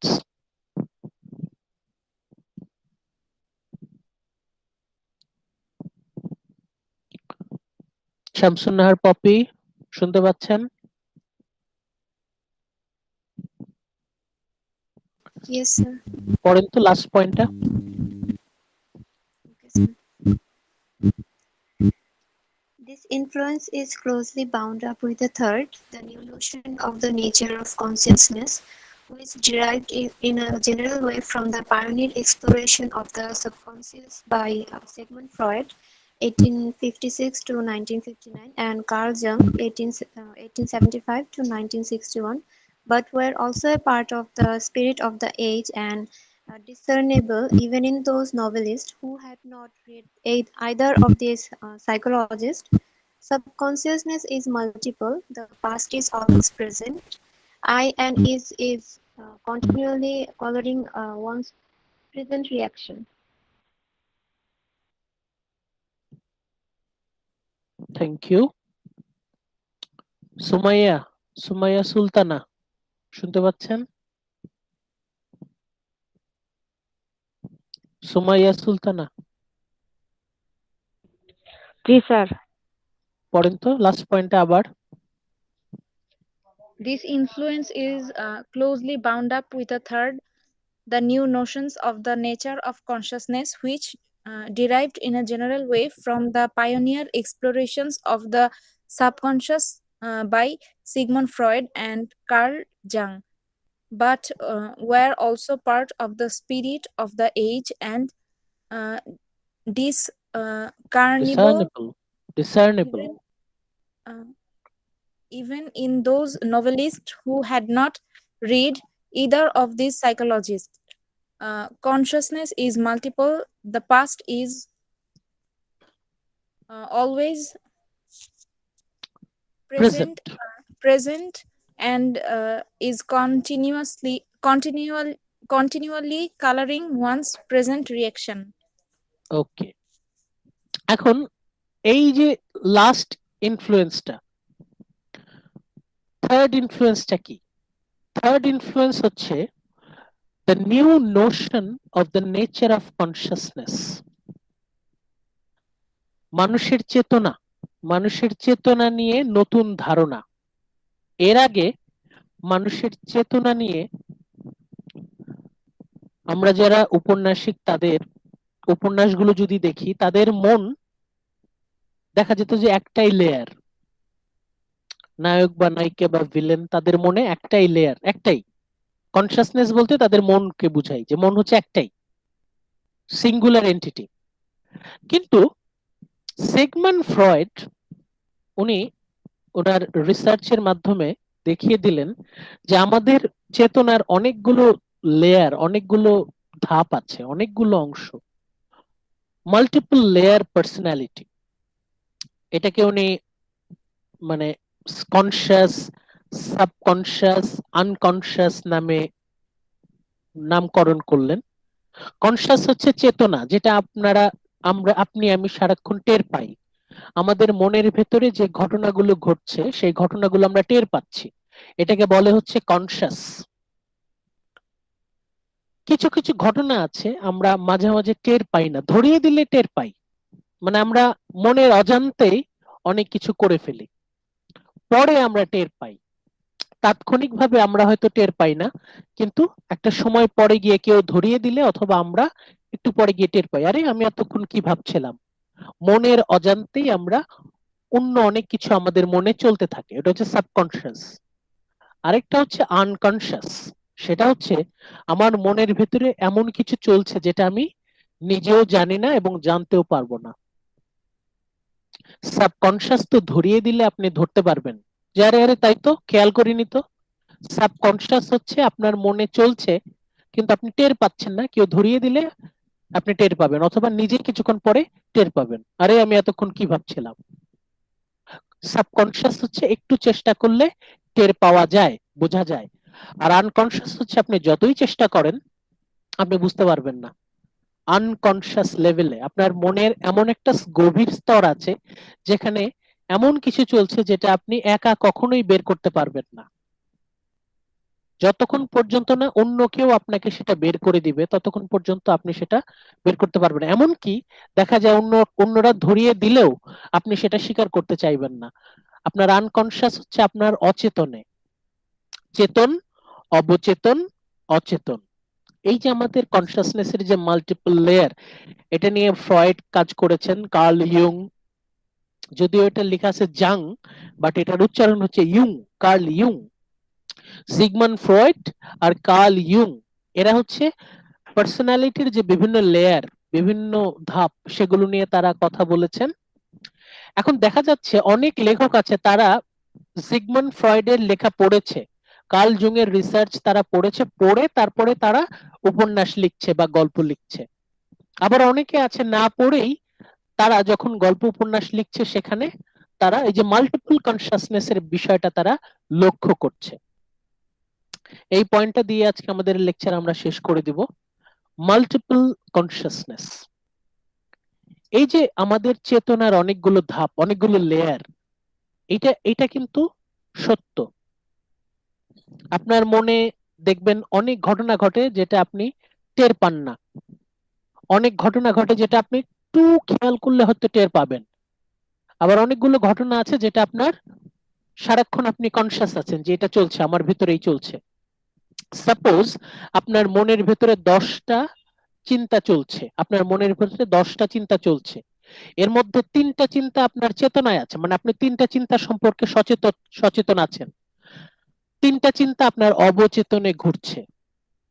আপনি একটু খেয়াল করলে আপনি টের পাবেন, অথবা কেউ ধরিয়ে দিলে আপনি টের পাবেন এবং আপনি একমত হবেন যে হ্যাঁ, আরে সত্যি তো এই 3টা চিন্তা আমার মনের ভিতরে চলছিল। আর 4টা চিন্তা চলছে অবচেতনে, অচেতনে, আনকনসিয়াসে।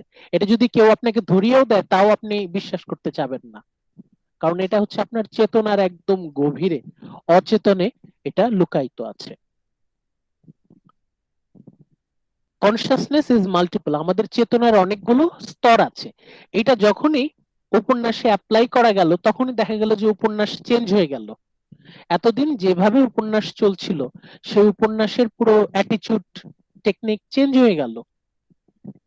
এবং যখনই আমরা অবচেতন, অচেতন, চেতনার কথা বলছি তখন একটা বিষয় যারা ঔপন্যাসিক তারা আমাদেরকে বোঝানোর চেষ্টা করছেন, যে এই যে হাইলাইট করছি, this is the last sentence of today's lecture,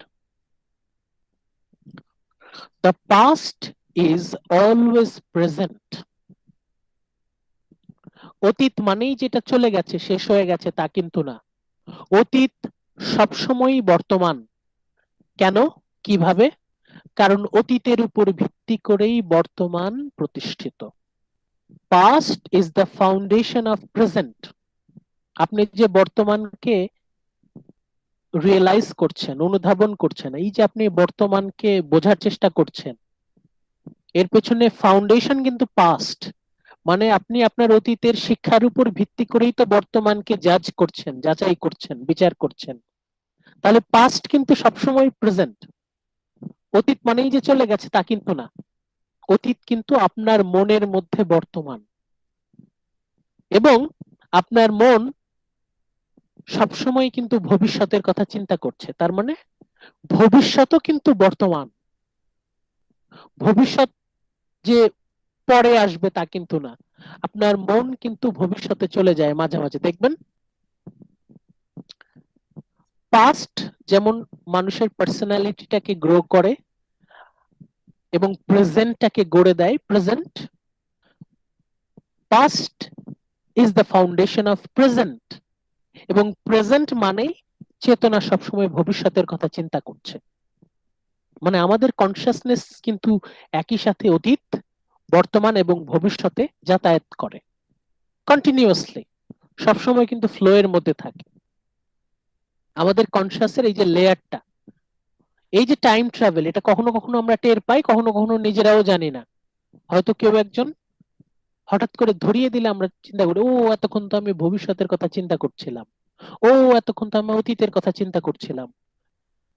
দেখা যায় যে আমরা আনমনে, মনের অবচেতন মনেই আমরা হয়তো অতীতকে নিয়ে টেনশন করি, আক্ষেপ করি, অতীতকে নিয়ে আক্ষেপ করি, অথবা ভবিষ্যৎকে নিয়ে টেনশন করি।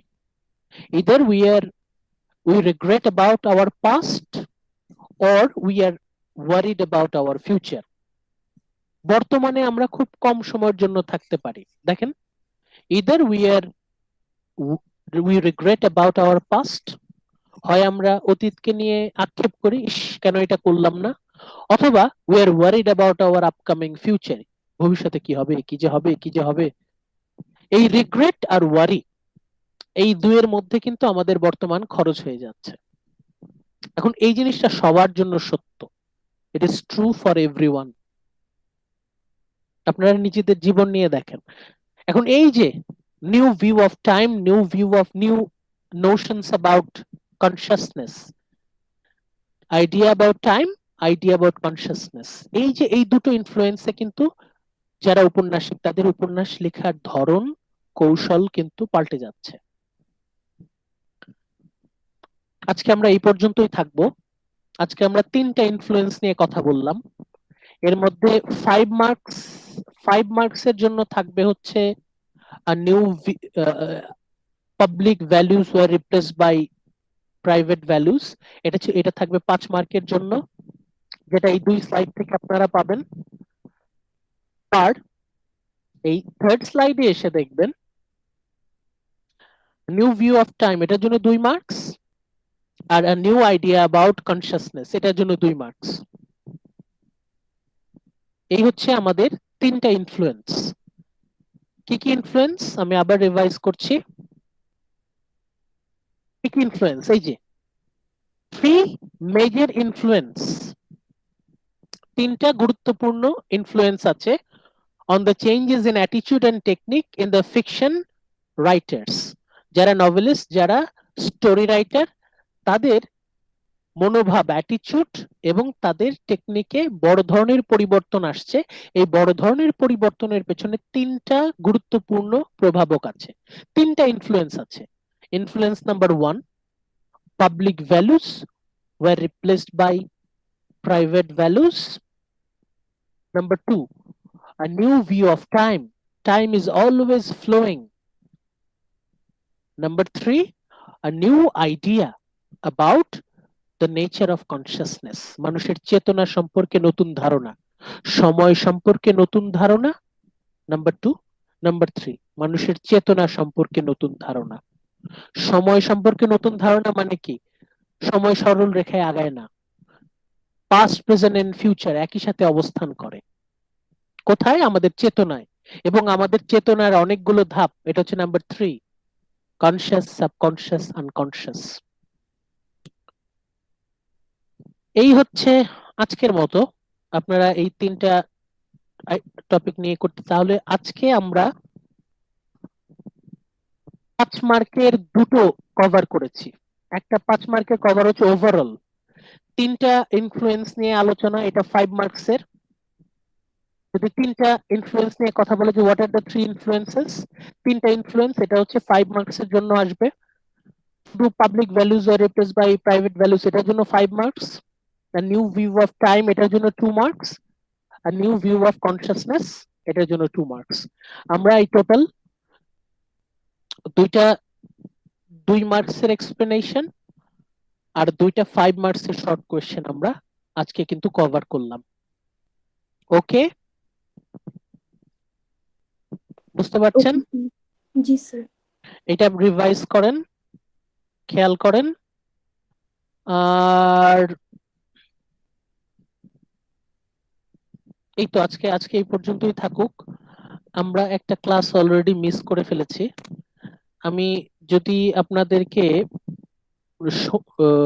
শুক্র বা শনিবারে যদি টাইম দেই, আপনারা কখন করতে পারবেন? একটু আপনারা নিজেরা কথা বলে, নিজেরা একটু বলে, আমরা মানে আপনারা ম্যাক্সিমাম নাম্বার অফ স্টুডেন্টস শুক্র বা শনিবার কোন সময়টাতে আপনারা টাইম দিতে পারবেন আমাকে বললে আমি ওই দিন ক্লাসটা নিয়ে নিব। আপনারা একটু কথা বলেন, কথা বলে আজকে বা কালকের মধ্যে আমাকে জানান। আমরা এক্সট্রা ক্লাসটা সামনের শুক্রবার শনিবার কোন সময় নিতে পারি, বা আপনারা যদি বৃহস্পতিবারও যদি নিতে চান আমাকে বলেন। বৃহস্পতি শুক্র শনি 3 দিন আছে। ম্যাক্সিমাম নাম্বার অফ স্টুডেন্ট যেদিন থাকতে পারবেন ওই দিন আমি ক্লাসটা নিব। আমাকে তাহলে কালকের মধ্যে একটু জানিয়ে দেন, আপনারা একটু কথা বলে আমাকে একটু জানিয়ে দেন। আচ্ছা, আমি দেখি বাকিগুলো করা যায় কিনা এর মধ্যে। আজকে এই পর্যন্তই থাকুক, দেখি আপনাদের। Thank you everyone, take care, আসসালামু আলাইকুম। Assalamu alaikum, আসসালামু sir. আলাইকুম স্যার। ওয়ালাইকুম আসসালাম।